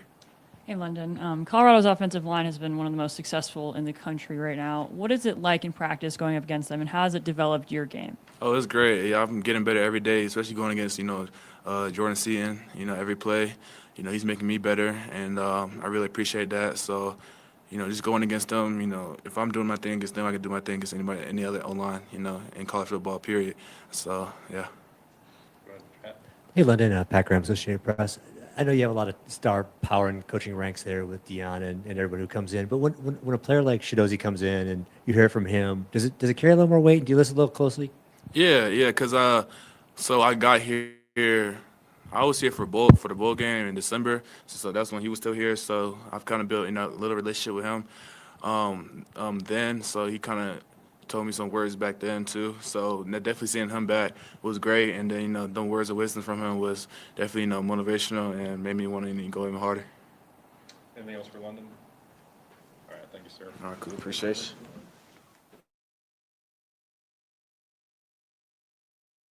All right, those were the Colorado Buffaloes press conference for today. Coach Prime, Cam Michael, Quentin Gibson, and London Merritt. You got some super freshmen out there for the Buffs, man. Quentin Gibson is top 3 in the nation in kick return yards so far. He's leading at the top of the Big 12 right now. It puts him in elite status and category as a kick returner. I think he's making a huge impact for the Buffs this year. Not so much as a receiver yet to get back to the lofty stats he had as a high schooler. I think he had over 2,000 yards, 36 touchdowns, 90-plus catches in his senior year in high school. So highly productive guy. And he said he don't believe that Cam is the fastest on the team. He's the fastest on the team. He'll give Cam number 2. Real quick thoughts, reactions to the press conference today, Duke. Nah, I was gonna ask you what you thought about what Dee said. Well, who said? Dees. You can't get me, dog. You can't get your boy.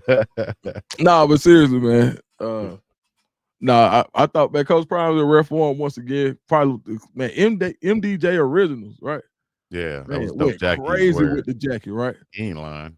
Yeah, man. Shout out to him. But Coach Prime, I think he had some good things to say about some of the players. It was cool to hear him talk a little baseball. We never hear him talk about that. But then, shoot, man, just to hear London Merritt really just talk about his ascension, right? As far as and the leadership of Tawfiq Bayard, to see it, to get that perspective of what it's like to have a quarterback on the field. So I thought it was a cool press conference. What'd you take out of it? Hey, first of all, they handled themselves very well in front of the media. So as the chat just said, shout out to Uncle Neely and everybody who worked with those guys as far as the media training goes. I thought they handled it very well to be such young guys in front of that many people. I think, like you said, Coach Prime was in rare form. He dropped some gems though. Shout out to Shohei Ohtani. I think that was top 3 most impressive performance, especially in baseball, but in sports overall could be top 3, top 5, because you never heard that being done before, I think. And that's like the equivalent of getting like 10 blocks and 10 3-pointers or something crazy like that, right? Like, Because as far usually as somebody who's basketball, getting 10 blocks yeah, ain't he's shooting not gonna 10 get threes. right. Right. Something Or like crazy like that. Yeah, like 12 blocks and 12 threes. That's crazy. Or that's like if Travis have 3 picks and 3 receiver touchdowns in the same game. That's kind of what that's like. Right. Absolutely insane. So, you know, I think he should win MVP, like Coach Prime said, and and also shout out to Cam Michael, getting in front of the media and doing this thing. I think his role is only gonna increase as the season goes on because they see what he can do, and they're seeing that he's poised and confident enough to get back there and take a snap in college football and go make plays. So I think his role is going to be expanded also. And Man, shout out to Cam when Michael Treylon comes auntie. back. Chico, you remember she used to come in here and I used to call him Cam McHale. She was like, his name ain't no McHale, it's Michael.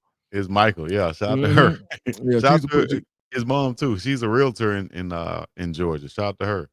She's doing her thing. Yeah. Statesboro, Georgia, 09. Yeah, Statesboro.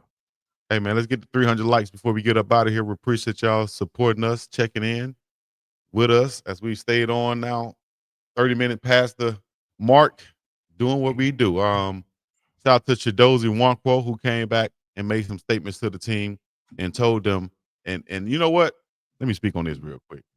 Because I heard what he said to the team. Huh? Go solo screen. It's a soliloquy. Go solo screen? A soliloquy? I don't think so. I'm just gonna say that. Shout out to Chidozie Nwankwo for saying what he said to the team and having them to realize that, man, listen, things going to get serious real fast. You got 5 games left. Most of y'all, contrary to what you think, are not going to be going to play professional football anywhere else. Most of y'all. So it's time to get your mind right. You got 4 games, 5 games left. Give it all. Leave it all out there because you're going to look up and it's going to be real world hitting you. You're going to be, instead of worry about where you're going to line up at and going to meetings, you're going to have to worry about where I'm going to report at, wearing this uniform for this job. If I don't get myself right now, if I don't use these connections, network, be a good person around here, talk to Coach Prime about what I could do after this, whether it's coaching or professional wise, man, it's going to hit you like a ton of bricks. So shout out to Chidozie Nwankwo for coming back and letting those words be known to those young guys because a lot of them don't realize it until that clock strikes 0 at the end of the last game. And then you're like, damn, what do I do now? So it gets real out there in the field, dog. I hope they realize it. It gets real in the field. Yeah, that's a fact. He ain't lying. So, yeah. Hey, and for everybody else out there checking in, we appreciate y'all. Rizzo is good, they said, Dukes. So what he said about that final 4 games for Shedeur, we'll see, man. Hopefully he will, but we'll see. Rizzo got so mad one day, man. I was like, what? Yeah. Hey, I was saying Rizzo don't been to a cookout or 2. Yeah. I'm to check him out a little bit more. I think we're gonna shout out to the reporter. What's her name? Mary Kate Colbert. She covers the Browns too. A lot. She had a lot Mary of Kate Cabert. I'm gonna reach out to her, get her on the, see if she'll come on the show. See what she got to say about it. You know what I mean? And we need to holler at some more Cleveland media to get their insights and stuff on the show. Kind of like what we do with Adam, get his insight with Colorado. We're gonna reach out to some of Cleveland media and get them on also. Artemis Robbins. Hey, send them to me. Martin Luther King High School has a dog defensive end. Could be a linebacker that Buff need. For sure. Hey, we need to do a recruiting show too, dog. No, for sure. We need to do a recruiting show, man. Because there's some guys out there that need some spotlight. Not her. Not her. 5-star. Hey, we need some hateration on the show so we can let them know something. On screen right quick. Nah, Chico, leave Mary. Okay then. Okay. Hello. Shout out my dog Trey. They said not Chico, Mary. You know what? Let me reach out to Chidozie also, man. We should have had him on the show. And matter of fact, we will have him on the show and see what he, get his thoughts on what he said to the team and everything like that. Look, Von Rundle crazy. What Von Rundle said? Mary Kay. Oh Lord. We'll pass on Mary Kay. No Mary Kay products? No. Mary Kay used to be the ish back then. Well, y'all remember them little cars used to drive around and with the Mary Kay sticker on the back? They used to Your be mama your used to ears go ain't- buy. No, that ain't my ears. Mama used to go buy some stuff. Man, you so stupid. Hey, hey man, my mom was selling Avon one time. Well, I was taking the product to Avon school. lady. Okay. Yeah. My mom I had remember that my too. mom had the Avon stuff. She didn't sell none of it. Boy, I took What that she to did? school. But I was in 3rd grade, man. Hustling. But they had like a little Cupid zirconia ring. Yeah. Oh, yeah, here you go. Little jewelry. Oh, Here you go, yeah. baby. Yeah, yeah. Boy, they loved you. You was a sugar daddy way back then, wasn't it? Oh man, boy. It ain't triggering when it's in your mama closet. That's right. We gonna holler at G Butch too, man. Shout out to G Butch. I like his content. You know, Boy, hey man, you know, back in the day, I need to ask this question. Chico. Was Skin So Soft really mosquito repellent? I don't know what Skin So Soft is. The Triple S from Avon that came in that little clear bottle. I don't know what that is, though. That's for y'all right Hey, there. chat. If y'all remember the Avon lady with the Skin So Soft back in the day, was that really mosquito repellent too? They say you could put it on and it'd be mosquito repellent. I know that might be a little hood, but I have no idea. they The said ladies yes, in the chat okay, said yes, sure. it was, Dukes. Yeah, for sure. Damn, That definitely. skin so soft. That leather so soft. Yeah, that was my first girlfriend. I was 7. Mm. Yep. What she Look, look like? I tell you what, she ain't never forgot me, boy. Hey, we might have been 35, 36. Hey, friend. Hit it with the hey, big head. Yeah. Man, I'm You gonna know tell you what what she time it did. is. She reached out to my mama 20, 30 years later. Yeah, reached out to my mama. My mama was a teacher in Fulton County. What'd your mama do though? That's the question. What did your mama do Told me, after that? said, hey, baby, somebody's looking for you. It sent me the email. Man, And your I mama said, like mine. Your I mama was said, like boy, mine then. I said, this is from 3rd grade. For sure. I'm not gonna lie. I came home one time.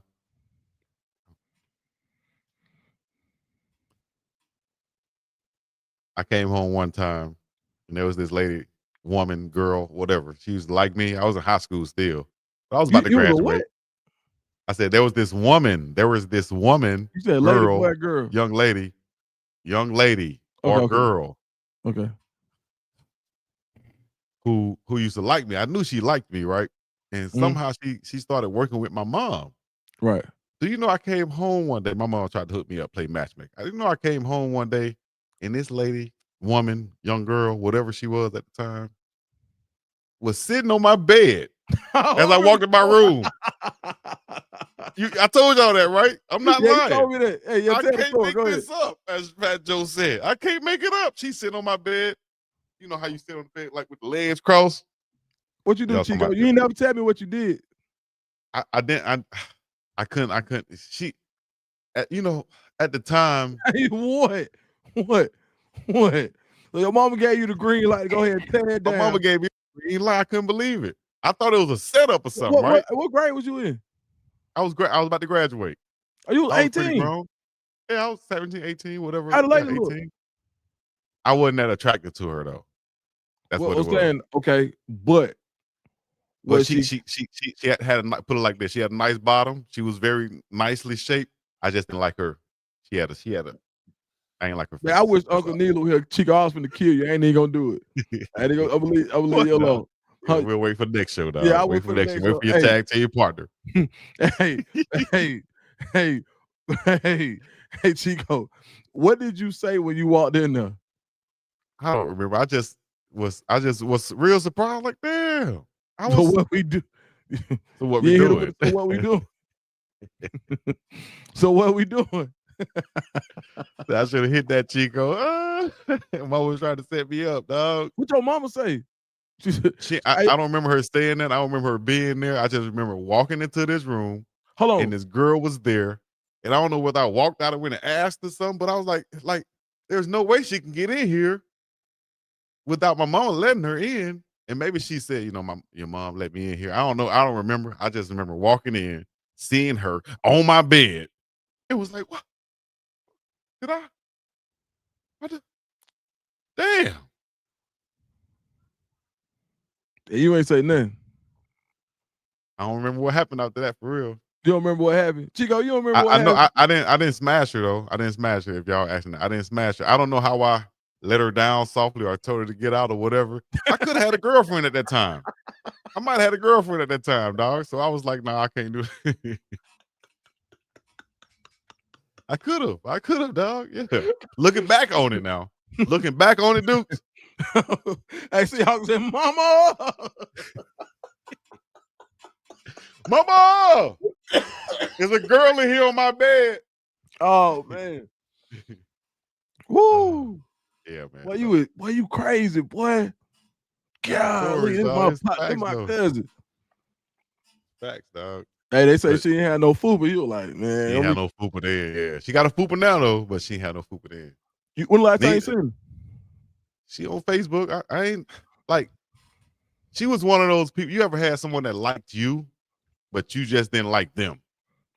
You know what I'm saying? It was just something about them for whatever reason. I don't know. You know, and honestly, at those times when you young and in your prime, you take pics. You know, you're like, nah, I don't want that. Well, I'll take this one over here. So it's like almost like you had choices, and you're like, nah, I'm gonna take this over here. Man, you got choice. You still got choices today. You don't gotta hit everything that want you. No, of course not. Of course not. You know, you got Snoop Dogg taught me this back in 2000. What did he say? He said you got to have jurisdiction about your thing, about who you give it out to. You know, you just can't give it. This ain't everybody. This ain't for all. This ain't for the community. I got jurisdiction on it. I said, jurisdiction, Snoop. Damn, I only heard that when you talk about the police. But you got to have jurisdiction about yourself, dog. You can't be giving it away to everybody. So I said, Man. yeah. So I was stiff arming some back then and just taking my pick. That's all. Being selective. So you was looking for the ones with the right jurisdiction. With the right, she got to have the attributes and assets also. You know what I mean? What we gonna do? You on my bed. I'm 18. I need to be somewhere on your bed. You got to have your place established. You the grown one. You feel? I think she was like 20. Now, I wonder what the conversation was like with your mom. Like, me too. I wonder if she was. You ain't never asked your mama, bro. I'm gonna ask her. Call her. I don't know if I should call her with you on the phone, Duke, but no, let her talk to me. I'm be like, Auntie. Y'all think I'm playing? Put on speakerphone. I gotta. Damn, my phone is on the voicemail. No. Call her again.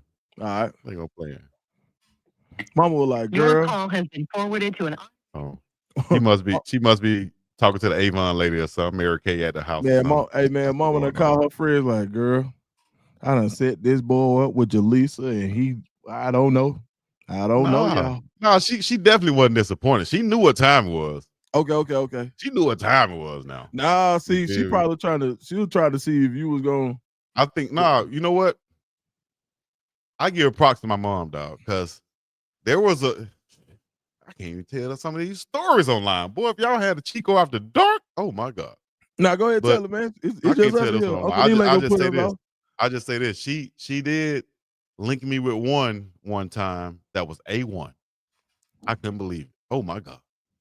What? Let me go, man. We need to get about here. This is supposed to be a sports show. Man, tell the story. I ain't gonna tell that story. Why not? I'm just gonna say once again, thank y'all for coming out, joining us. Bruh. Man, you just said, Dukes, you gonna stay on today? I was staying, man, what's up with you? I said we about to get off today. That's what I said. Bro, look, I gotta go eat. Check. It said, Dukes, you got a deal?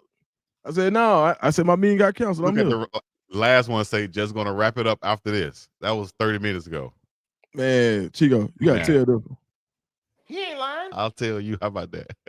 Man, so your kids said no, we don't need that. Y'all know what to do. Hit the like, subscribe, coming all the other good stuff. Make sure y'all go to mybookie.ag and bet with us online. Sign up at mybookie.ag. Hey, the 5-star say, hey, the 5-star said, did you sniff the sheets? Nah. I probably washed them after that because I ain't like her. I ain't like her, dude. See, unfortunately, I didn't like her. Like, looking back on it, I should have just, No. But you did right though. We gotta have this conversation because, man. So she was just trying to look out. That's all. Especially as a young man, I gotta commend you because back then, like you know, everything. man, I'm telling you, Everything, boo. just you for real, like 18, 19, man, you're in your prime, man, time of your life. You know what I'm saying? Walking around like this for no reason, you know what I mean? So for you to have the wherewithal to say, I'm not gonna do this. Yeah. That good on you, Chico. Yeah, for sure. I appreciate Right. it, dude. I appreciate it. Appreciate you opening up and realizing what it was. I didn't like her though. I didn't. Unfortunately, I didn't. Now my mama, man, God bless her, man. My mama should be like, man, you just like, she's always say you like your daddy. And that mean you a 304. Yeah. No, you like your daddy. Yeah. And she knew it, boy. Yeah, she'd always say that. She's You like, know man, what? You know what? It's sad. You know, she had what I used to call a snout. I ain't like the snout. I like She go, a no, big, see, I now like you a finna big go, now face you woman. finna go in, see, now Don't you go down finna that. go in, Don't go down that path. nope, because it's gonna sound, you gonna sound Sound like yeah. I'm Chico with the K's. Yeah, don't want to do that. No. No, it actually was the opposite. Okay, go of ahead that. then. Go Yeah, ahead. that's all. I Go just ahead. put it like this. I just like a big, wide faced woman for some reason. Big, pretty face. You know, you ever see a big, pretty faced woman? I like those. You know what I'm saying? So, She she was didn't too have small? she didn't have a big, pretty face back then. She had more of what I call, and I've grown since then. I like all of her, but she had what a facial feature that I didn't like at the time. So, like I said, I was selective, dog. Right. Nah, that's cool. So let me ask you this. Do you think, like, as your son grows up, like, what are we teaching our kids? Like, because are you gonna be the type of dad to teach your son don't sleep with nobody that you wouldn't marry? Or are you gonna be like, hey man, test the field, see what's what? Nah, dog, I'm definitely not gonna encourage my child to be what y'all call a 304. I will, I would, nah, because there's a lot of itch going on out there, Ocho. There's a lot of danger and stuff. You hear the stories that Shannon Sharp said about being at a female's crib and somebody showing up. There's a lot of dangers in that. And myself, I feel like I have navigated through a lot of these things with a lot of, as my brother would say back in the day, street smarts rather than just book smarts. You know what I'm saying? So I've kept myself out of a lot of situations just by being aware. So I don't expect everyone to have that same awareness. So I wouldn't try to put everyone in the same situations that I've been in.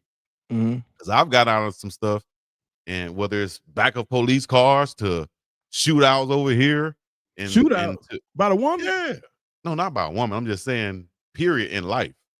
You know, to where What's the craziest story you had from a female dealing with a woman? Any kind of woman that you were like, I don't bro. know if we got time for this, dog. Just one, and we'll. Well, you know what? If you give me a minute to go do what I need to do, open this door up and do what I usually do at go this do that. time, I'll I'll come put me on back. the You talk screen. to the people. I'll put you on. I'll talk to the people. I'll be back in a minute. All right, y'all. So we got bonus morning run. I'm your host, Philip Dukes, my co-host, Uncle Neely and BiggDogg Chico. And today we're gonna interview BiggDogg Chico. We're gonna get into who Chico is as a person. You know, we always, we like he's the guy who keeps the show going. But sometimes you got to see who the man is, so you can understand. You got to understand who the man was, so you can understand who the man is today. How did we get here? So, we all like to joke, because Chico's a little freaky, a little alternative, but that's him. I just want to know where it started. See, I have my own theory. See, when Chico was kind of just given to this older woman that may have made him want to press boundaries in other places because he felt like he was forced into something. So, now we kind of understand where Chico, how Chico got to be Chico. Talented guy, great athlete, does a lot, lives in Hawaii, great producer.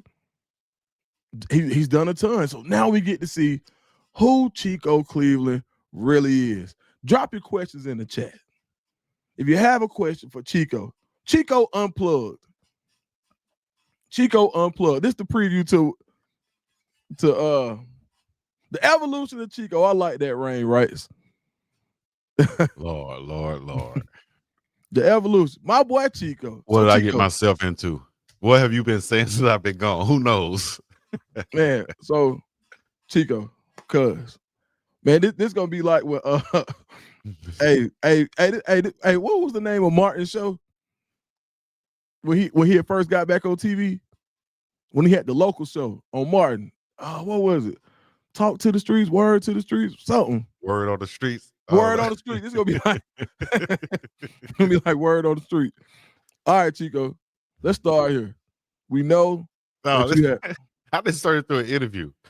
man. So listen, Chico, we know that you have your ways about yourself, right? You don't change for nobody. You are unapologetically you, right? You're not afraid of what anybody has to say about you. You're going to be yourself regardless. And I think that you're very open when it comes to who you are, as far as your preferences. You like what you like. Okay. You don't like snouts. Man, hold on, man. My mom called. Hold on. Oh, let me talk to Auntie. Hey, what you doing? I knew it. You on the phone trying to handle some business. I'm on live right now. My phone is about to die. Actually, I don't have my charger. But I was just gonna ask you about one situation, if you don't mind. You want to hear it? You want to answer me? Can I ask? No, Deuce, you can't ask. Deuce. I want to ask. Hold up. Did I hang up? I must have hung up. Damn, I think I hung up by mistake. My bad. Yes, I wanted to ask you about a situation. Can you hear me? Let me ask you, go. You remember? No, hold up. Dukes want to ask you a question, but I want to ask you first. Dukes, yeah, we on the show. Not cousin Duke, not Dundee, but Dukes, our other cousin on the show. Say what? Dukes and Scoops, ain't them? Auntie. Hey, Auntie. What did they have Dukes did? Yeah. What did they? Stop laughing at me. What? Auntie. What, Chico? Oh, she can't hear you, Dukes. My bad. Oh. You remember that time?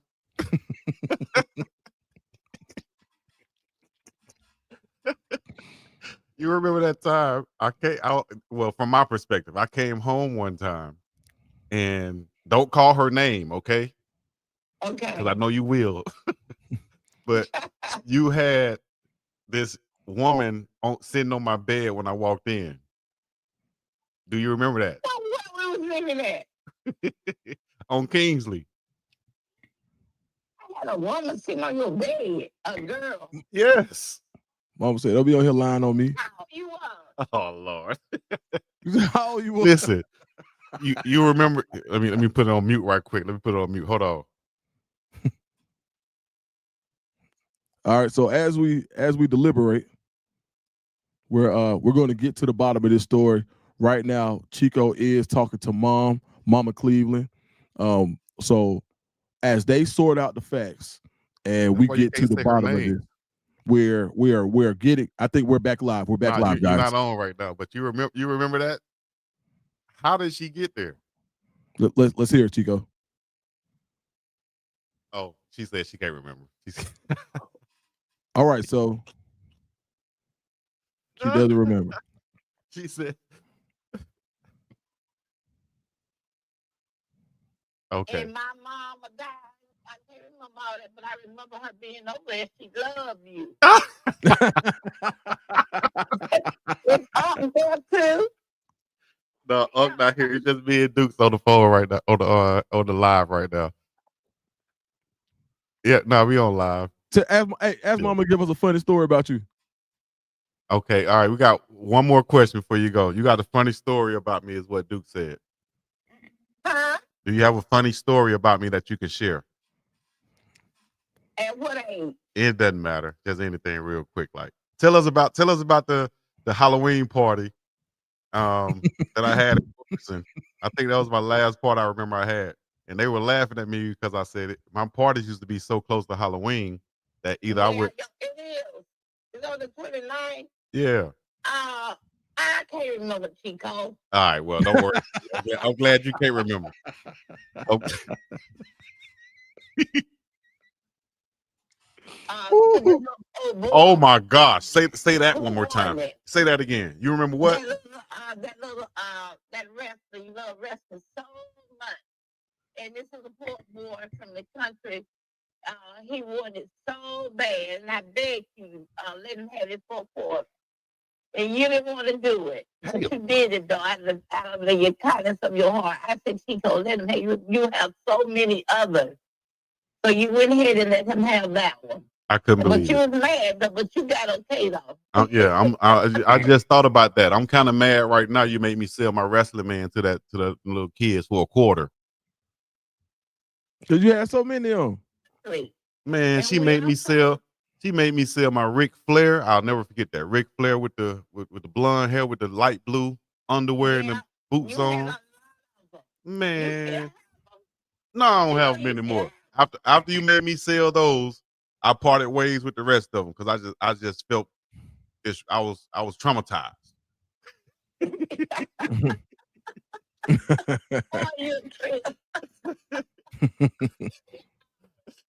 Hey, mama went up there like, "Ooh," she said, "I don't recall." Hey, okay, we gonna get off the phone. Well, say what? Yeah, he my cousin for real. We cousins. We family. That's your nephew. Ask Auntie when she knew you was gonna start like a white woman. Hey, what? Hey, Duke said. Duke said.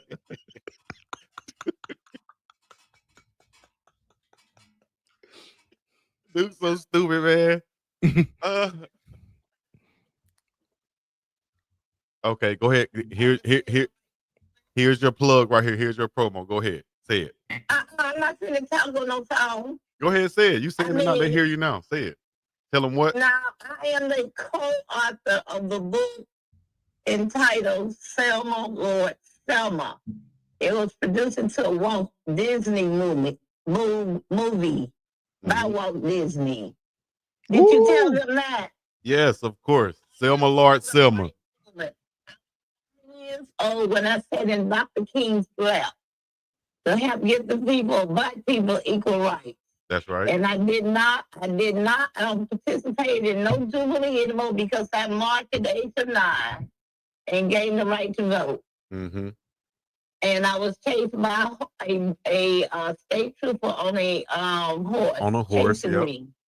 And this white guy named Frank Sirocco picked me up with one arm. He scooped me up like, you scoop up something. Mm-hmm. And ran straight up the back door in the project. Dropped me in the living room. He ran up the stairs into the bathroom, locked the doors. Actually, they was after him. Right. Because he was from up north fighting for rights. He was a freedom fighter. Mm-hmm. And he listened to me. Yeah, I'm listening. We listening. What you got? Let him listen to me. Everybody listening to you. I'm about to put it on the screen right now. You on live show. You ain't know that? Oh, my God. Chico, don't put my talking something. We from the country. No. Put me on there. Look, I got your book on there right now. Y'all can see the book right there. Selma, Lord Selma by Cheyenne Webb and Rachel West Nelson. Rachel West Nelson, that's my mom right there. And you can see. Yes, of course.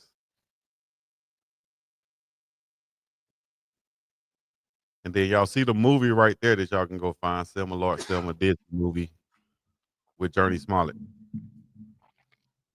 Yeah. Man, we famous. Don't worry about it. We'll get you back on the show. We'll get you back on. Lord have mercy. Okay, I'll talk to you later. Okay, love you. I'll call you back. All right, bye-bye. You tell her I said bye. She'll hear you. My bad, Dukes. Damn, y'all. My bad. I'm just trying to get her off the phone because she'll talk to y'all all day on here. Man, Trust I want to talk. Oh, man, that was fun, man.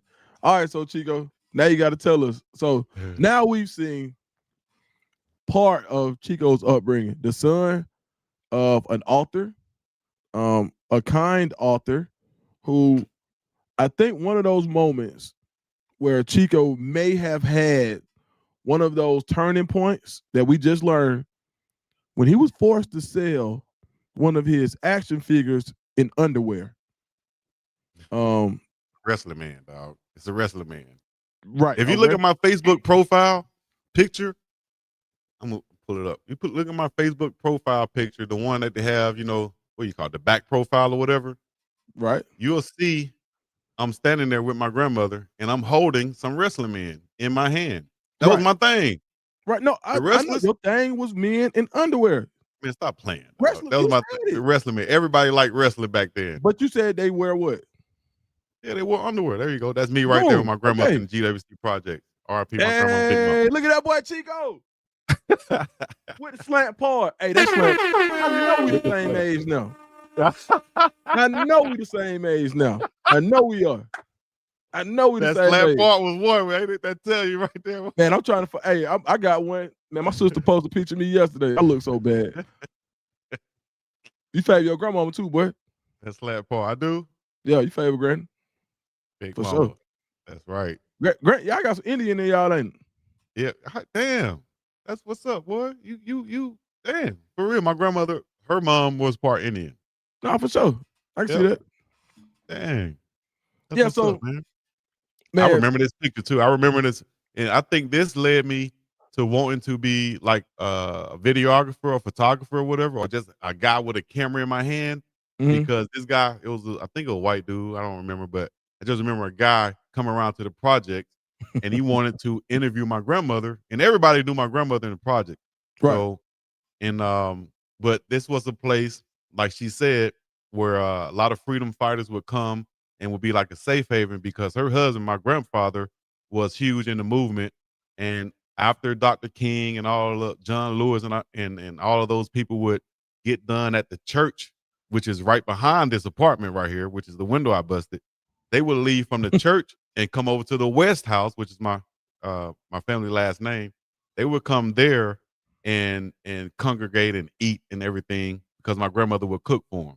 So it would be full of all of these black civil rights leaders in suits and stuff like that, and white too. Jonathan Daniels, y'all look him up. He stayed in my grandmother's house. But man, yeah, it'd be I remember crazy. that, dog. It'd be crazy if my dad came to their house. If your dad was in the movement back then and he came, that would be You should ask him. Did he ever come to Selma? I'm like, man, let me see my dad up. You should ask if he came to Selma, dog. That'd be crazy. Yeah, I remember in the Wesses. Like what? He called Pop. Okay, let's look at some of these comments because y'all know y'all going in. Chico eyes was closed in. Damn. Fun, Randall. Chico been holding out on us. Pop. Cherokee Creek, yep. Pop, did you ever, when you was doing like the civil rights stuff, did you ever go through Selma? Yeah. Black and white childhood pictures. Okay. Okay. Okay. All right. Nah, man, one of my partners, who I do the morning run with, he said his grandma had a house in Selma where like people would go, like, as far as when they was going through civil rights movement, where people could kind of come get rested up, get food and all that. So I was like, shoot, man, my daddy might have been through there. Say it again, Pop. I didn't go to Selma. I just went to Montgomery. All right. Okay. No, I appreciate it, man.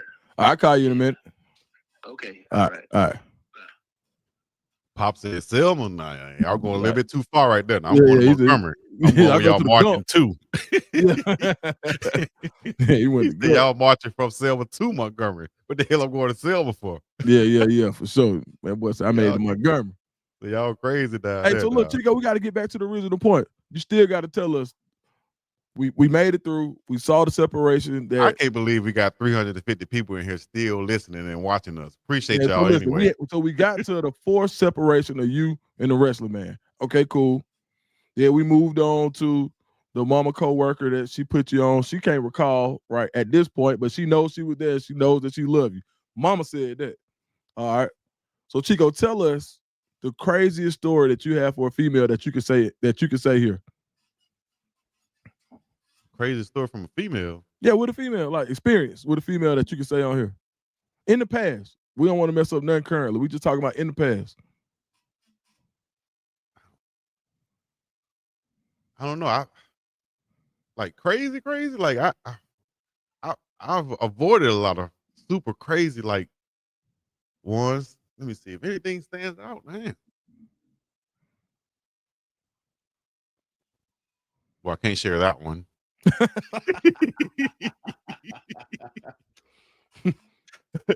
Can't share that one, but Hey, cuz, let's do this. Let's just go to college. Crazy college story. crazy college story.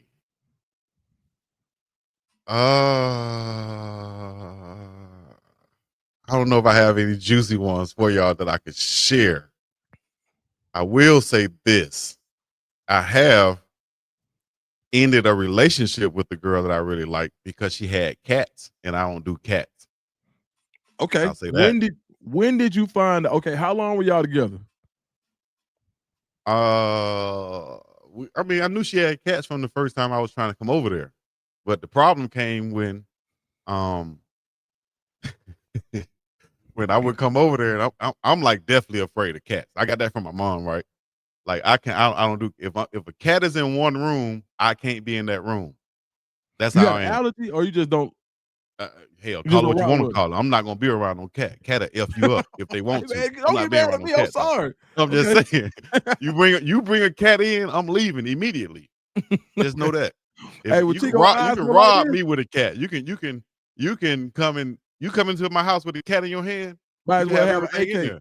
Yeah, you might as well have an AK, dog. You can go in there waving the cat around like this. It's over with. You can have an AK, a snake, or a cat.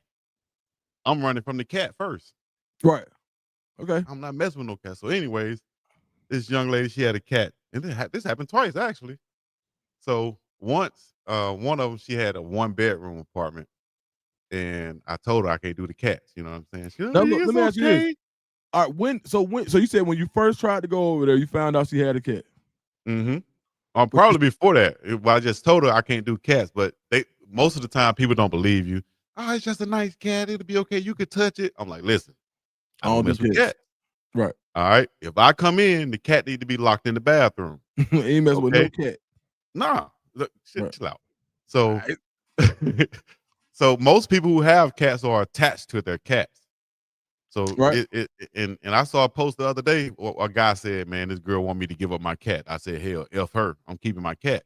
And that's how I felt. She was like, after a while, I would go over there. Cats would be in the bathroom. You'll see this was crazy. You'll see the cat reach his hand under the door, like he's trying to feel like the Terminator trying to get out of there, right?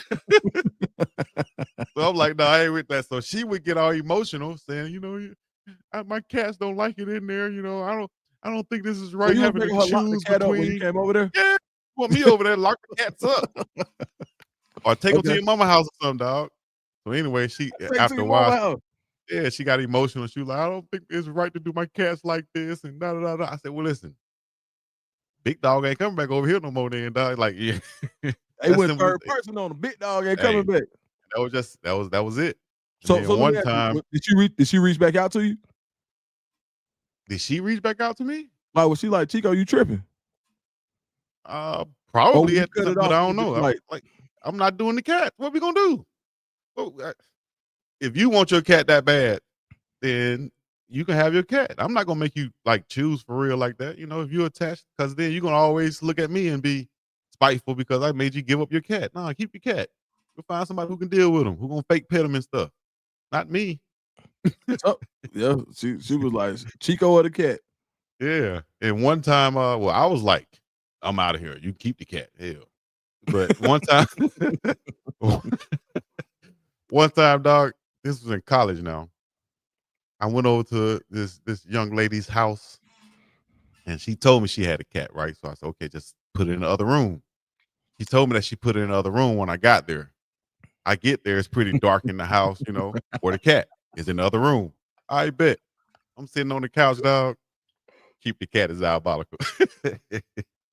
I'm sitting on the couch and I just feel something looking at me. Dude, I go to put my arm like on the, how you put your arm back on the couch like this. Yeah.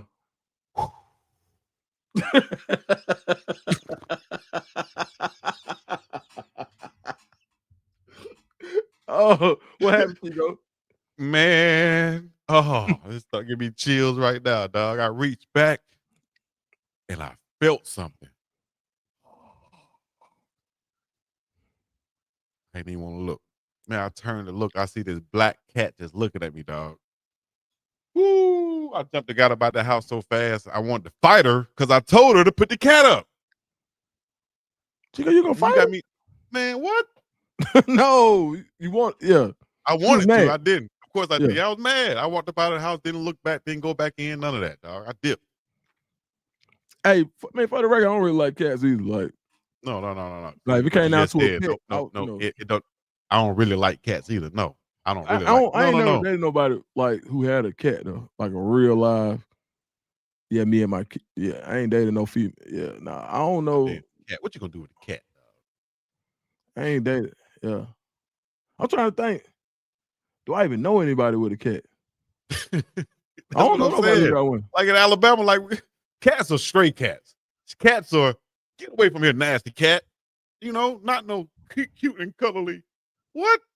Hell no. I saw a cat F up a dog one time, dog. You know? Yeah, man. I tell you what, man. My uncle Eddie, man. He. So somebody gave my mama a cat to bring me home. To bring home for me. I was little, and my uncle Eddie was like, man, you know, you throw that cat, he gonna land on his feet. Right. Yep. And we tested the theory. See, no. See, my grandma used to say that too. Don't mess with the cats. You know, cat. If you try to kill a cat or something, or hurt a cat, it give you bad luck. My grandma used to say that too. So Yeah. like, nah. Yeah, no, I ain't messing with. Yeah, so but now it freaked me out the fact that, man, my uncle launched this cat. That mother landed on his feet. I mean, he launched it. Shout out to Uncle Eddie, crazy stuff, man. Yeah, launched that I cat. don't I even seen like him how land they. on his feet. I was like, hey, bro, I was straight on that. You know how they look like they feel like, you know, like if you if a dog trying to bite you or fight you or you know, be aggressive to you, you know, I can grab the dog by the back of the neck and do what I got to do with it. Slang that mug, whatever. Dog Now, if I can't had to reach fight, around. now, if it came down to like a cat ain't gonna maul nobody though. Man, bro, a cat, man, if a cat kill you, bro, you deserve it. I mean, No, he might not kill you. Like you, like a bull mastiff can get a hold to you and it's over. A pit But can get you in the right place and it might get over. Like if you really ain't, you know what I'm saying? You can punt a cat, Chico. If you go to try to kick a cat can be so quick it can latch on to your foot. You think you got a better chance of surviving a pit bull than a cat? Damn right. What? I know how to handle a pit bull. A cat, you try to kick a cat and that mother latch onto your foot, and now you walking around just kicking, and that mother still on your foot. What? You looking like you doing the shoot there. Shoot. You look like you doing that, dog. What? What? Hell no. A dog, I could punt a dog. Cause I have, you know, I'm not gonna say it online, but yeah, I've had to defend myself from a dog before, but a cat, Yeah, I ain't take all my money, dog. I don't like him. I wouldn't fool with him, but it's one of them things where if it's a me or you situation, I know what's gonna happen. Like if it's, bro, but So I'm fighting the dog. I'm taking yeah, my chance. I don't see you. Like you can sometimes you have to fight a dog. Like if a pit snap, you got to fight him. You know what I'm saying? You got to. And there's really nothing you and sometimes there's nothing you can do if you weigh too much. Like, you know what I'm saying? It's like fighting a human. But a cat dog, you might not want to you might get scratched up, but man, you can't. Man, all that. But man, yeah, but that's scary, dog. A it's cat gonna maul the hell out of your It's ass. scary, but he can't take you out, dog. Dog ain't gonna take me out either, dog. I can get up on a car quick. Dog ever chase you and you jump up on a car? Hey man. Come on, man. What kind of hood y'all grew up in? Man. Yeah. Hey, Dukes, you remember those flat shoes? What they used to call those flat shoes? For wallaby? Wallabies. He's scared. Yeah. You know we the same age. I told you wallabies. the same age. Chico, I think, now real talk, I think you came out 01, and I really supposed to came out 01. We really like nine. I might be 9 days older than you. I could have came out 2000 if I wanted to. Right. So I went that. You went that route. Yeah, I went that route. And you went, but we got that weird birthday. Like Cam. Yeah. Like so Cam turned 12. I turned 12 in 7th grade. He turned 12 in 6th grade. But he in his right grade. You know what I'm saying? Yeah. Right. Just like so I really supposed to came out 01, but you know, back then you moved around or whatever. But yeah, Cat man, will scratch like you up, but not maul you. That's the same thing, ain't it? Nah, mall, man, is over with, buddy.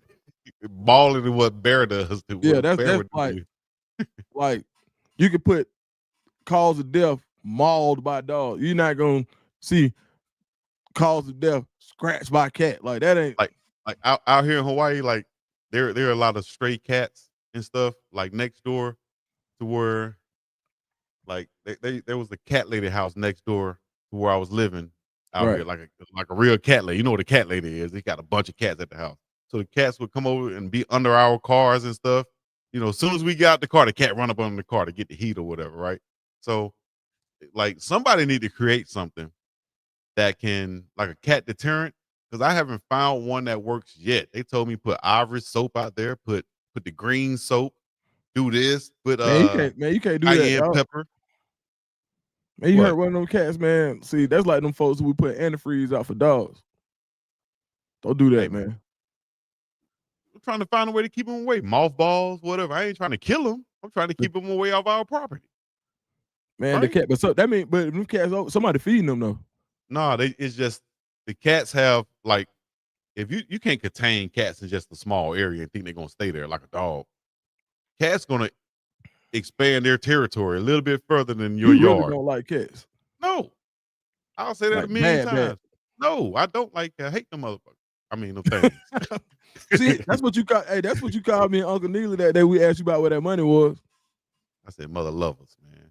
No, Mother you lovers. didn't. But you don't told the story, man. Hey, this was a good one, Chico. Well, my mama took me back when I had to sell my wrestling man for a quarter. I can't believe she remembered that. I remember the price. She brought it up and brought back some trauma just then.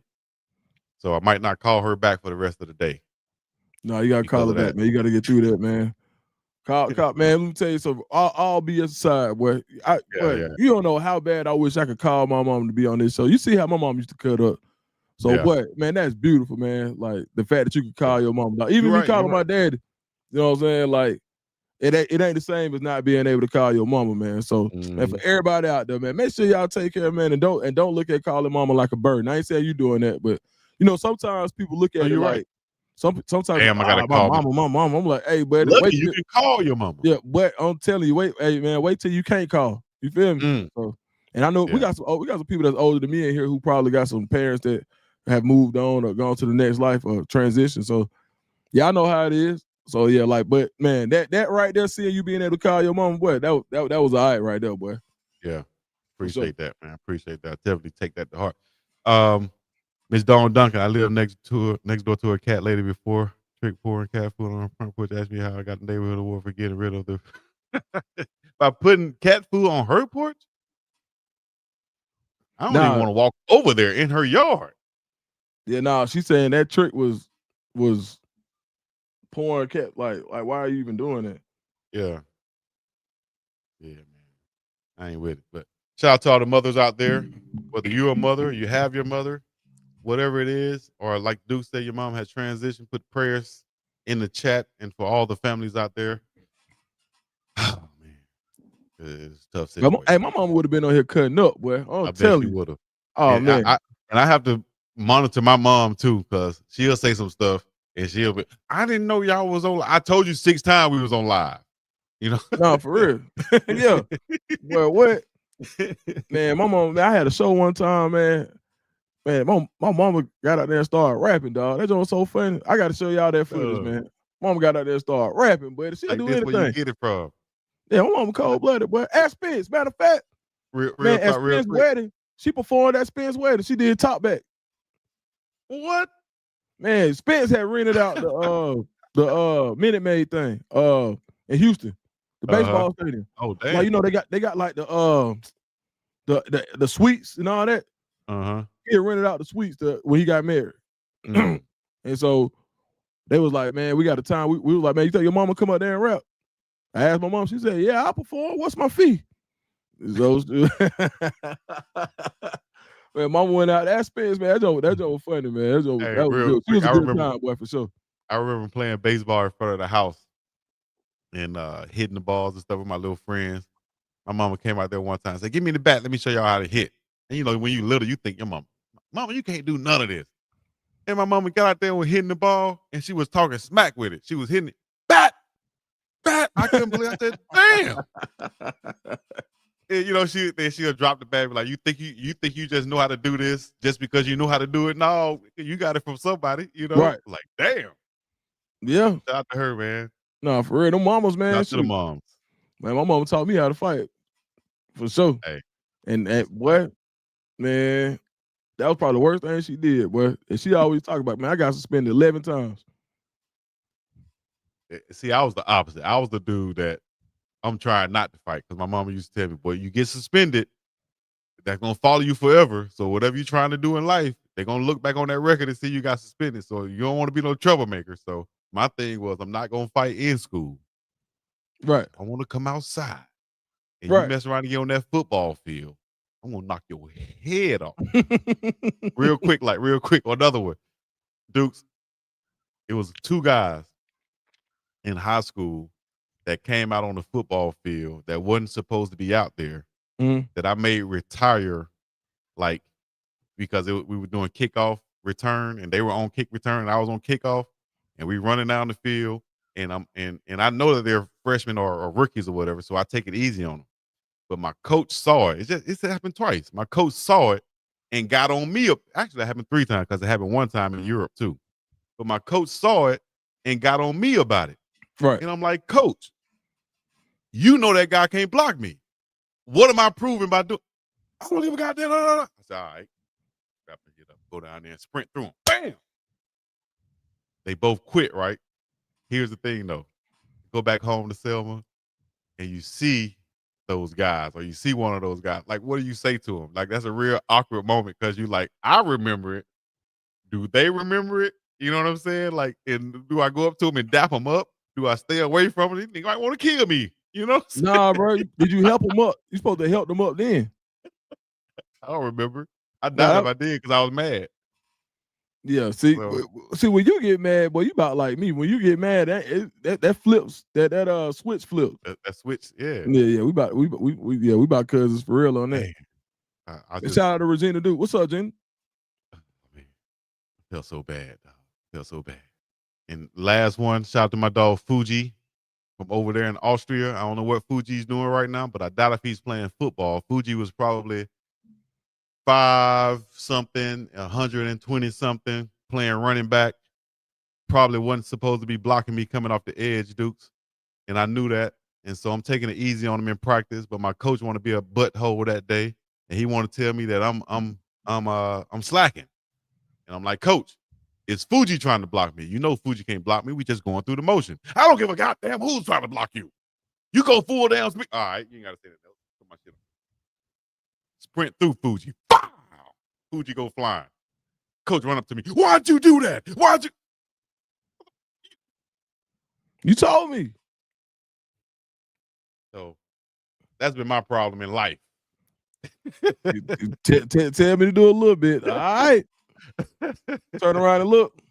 Hey, you remember like in Harlem Nights when they looked, when Quick looked around, it was like, yeah. I just did what I need to do, dog. That's all. Nah, man. Hey, man, we at 2:20. Oh yeah, boy, I gotta go get Cam, boy. We gotta go, man. Hey. Also, on your birthday, you posted a picture of you when you was young. I'd be damned if you and Cam ain't twins. Man, I wonder if we hold on, let me see. I was trying to find a picture where I could you talking about the one that I posted? You talking about the one my sister posted? The one you posted. You posted. Oh, yeah. The young one. Boy, look just like Cam, dog. Yeah, man, he gonna look when he get old. Right. Yeah. You see it came from dad, right? Yeah. I ain't say all that. I'm talking about in the face. That's where you get it from. Yeah. That's what's up. Yep, for sure. All right, guys. Hey, we're gonna end the show right here. We appreciate y'all staying on this long. We can't believe we stayed on this long. I know. Hey, Uncle Neely gonna be like, what the hell? And these Negroes. He probably on the flight right now looking like these Negroes. He texting us right now. He probably texting us. My phone died, so I can't see it. He ain't gonna believe this. He texting us. Still on. y'all Negroes. He gonna sound like he was a minister to freshman. Probably was, dog. I ain't mean to. Shout out to all the freshmen bro. I came across. But you did not read. With love. Hold up. Man, you did. Menace to the freshman team No, D-line it's a squad. menace. Menace of, hold up. Oh. Yeah, but I wasn't though. I wasn't. I was the good guy. I was the mentor. Yeah. Except for the one kid. Shout out to the young fella that shared on Facebook the other day that I locked him in the locker when he was just a freshman trainer trying to come over there and give us water. I locked him in the locker and forced him to get cussed out by the coach because they thought he wasn't at practice once he finally got let out and came out there on the field. So I don't remember doing that, but if I did, my bad. We were just playing, just jokes. All right. Great show, fellas. We appreciate y'all So, checking in. Y'all hit the Chico, like, subscribe, comment, all the other good stuff. would it be so you would it be fair to say that you forced them in the closet?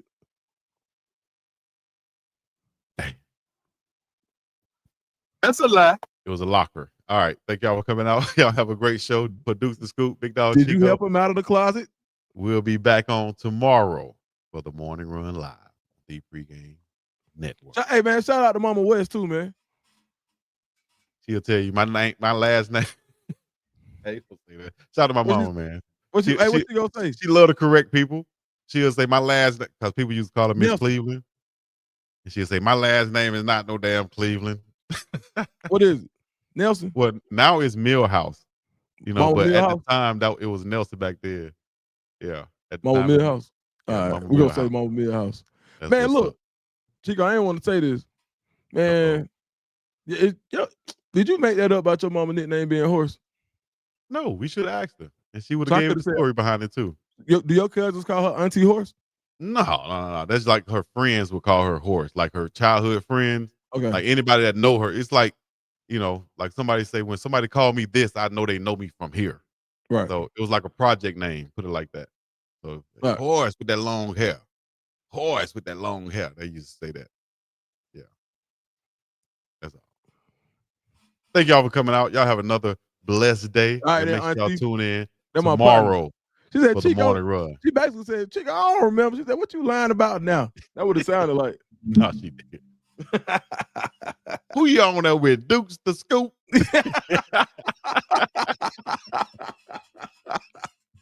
Hey, boy, I said, that's my auntie for real right now, buddy. Hey, you hear me? I said, yeah, that's an auntie, boy. Yeah. Straight up, straight Oh, up. man, I meant to ask about them black eyed peas. Oh, Golly. Lord. All right, so we got to have her on again. Yeah, hey, Chico, come back right quick, bro. Here we go. Now. Glad this our show. We can do what the hell we want to do. Hey, bro. So, now that we explained it, do you remember eating black eyed peas now on New Year's? I don't. I just, like, on New Year, it doesn't stand out to me for some reason. Like, I was going to say call your mama back, but we'll wait till like another show. nah, she already called me and cussed me out about that. She said, boy, you know we eating black eyed peas on New Year's. Okay. Yeah, she already cussed me out about that. I said, well, hell, I didn't know. He said, I don't know. Why you didn't know that? Of all things, boy, you crazy. I didn't know it was on that special And time. mama that them we in ate it there because cooking of for the this. whole civil rights movement, and you talking about you don't eat black eyed peas on. No, that was my thing. Black eyed peas, Hey, cornbread, kid. lima beans. Hey, Ken, yeah. Said she for so said he was lying. He was lying about the girl being in the Said, bed. Chico, He told now us why you gonna cap us down like that, Chico? this show Yeah. ended 50 times already. He ain't lying. Yeah, we finna go for real this time. All right. All right, we're gonna try to end it right now. All Y'all right, hit the man. like, subscribe, I'm comment. gonna leave. Bye. All right, hold on. man. All right. All right, buddy. Peace in the Middle East. Yeah, y'all.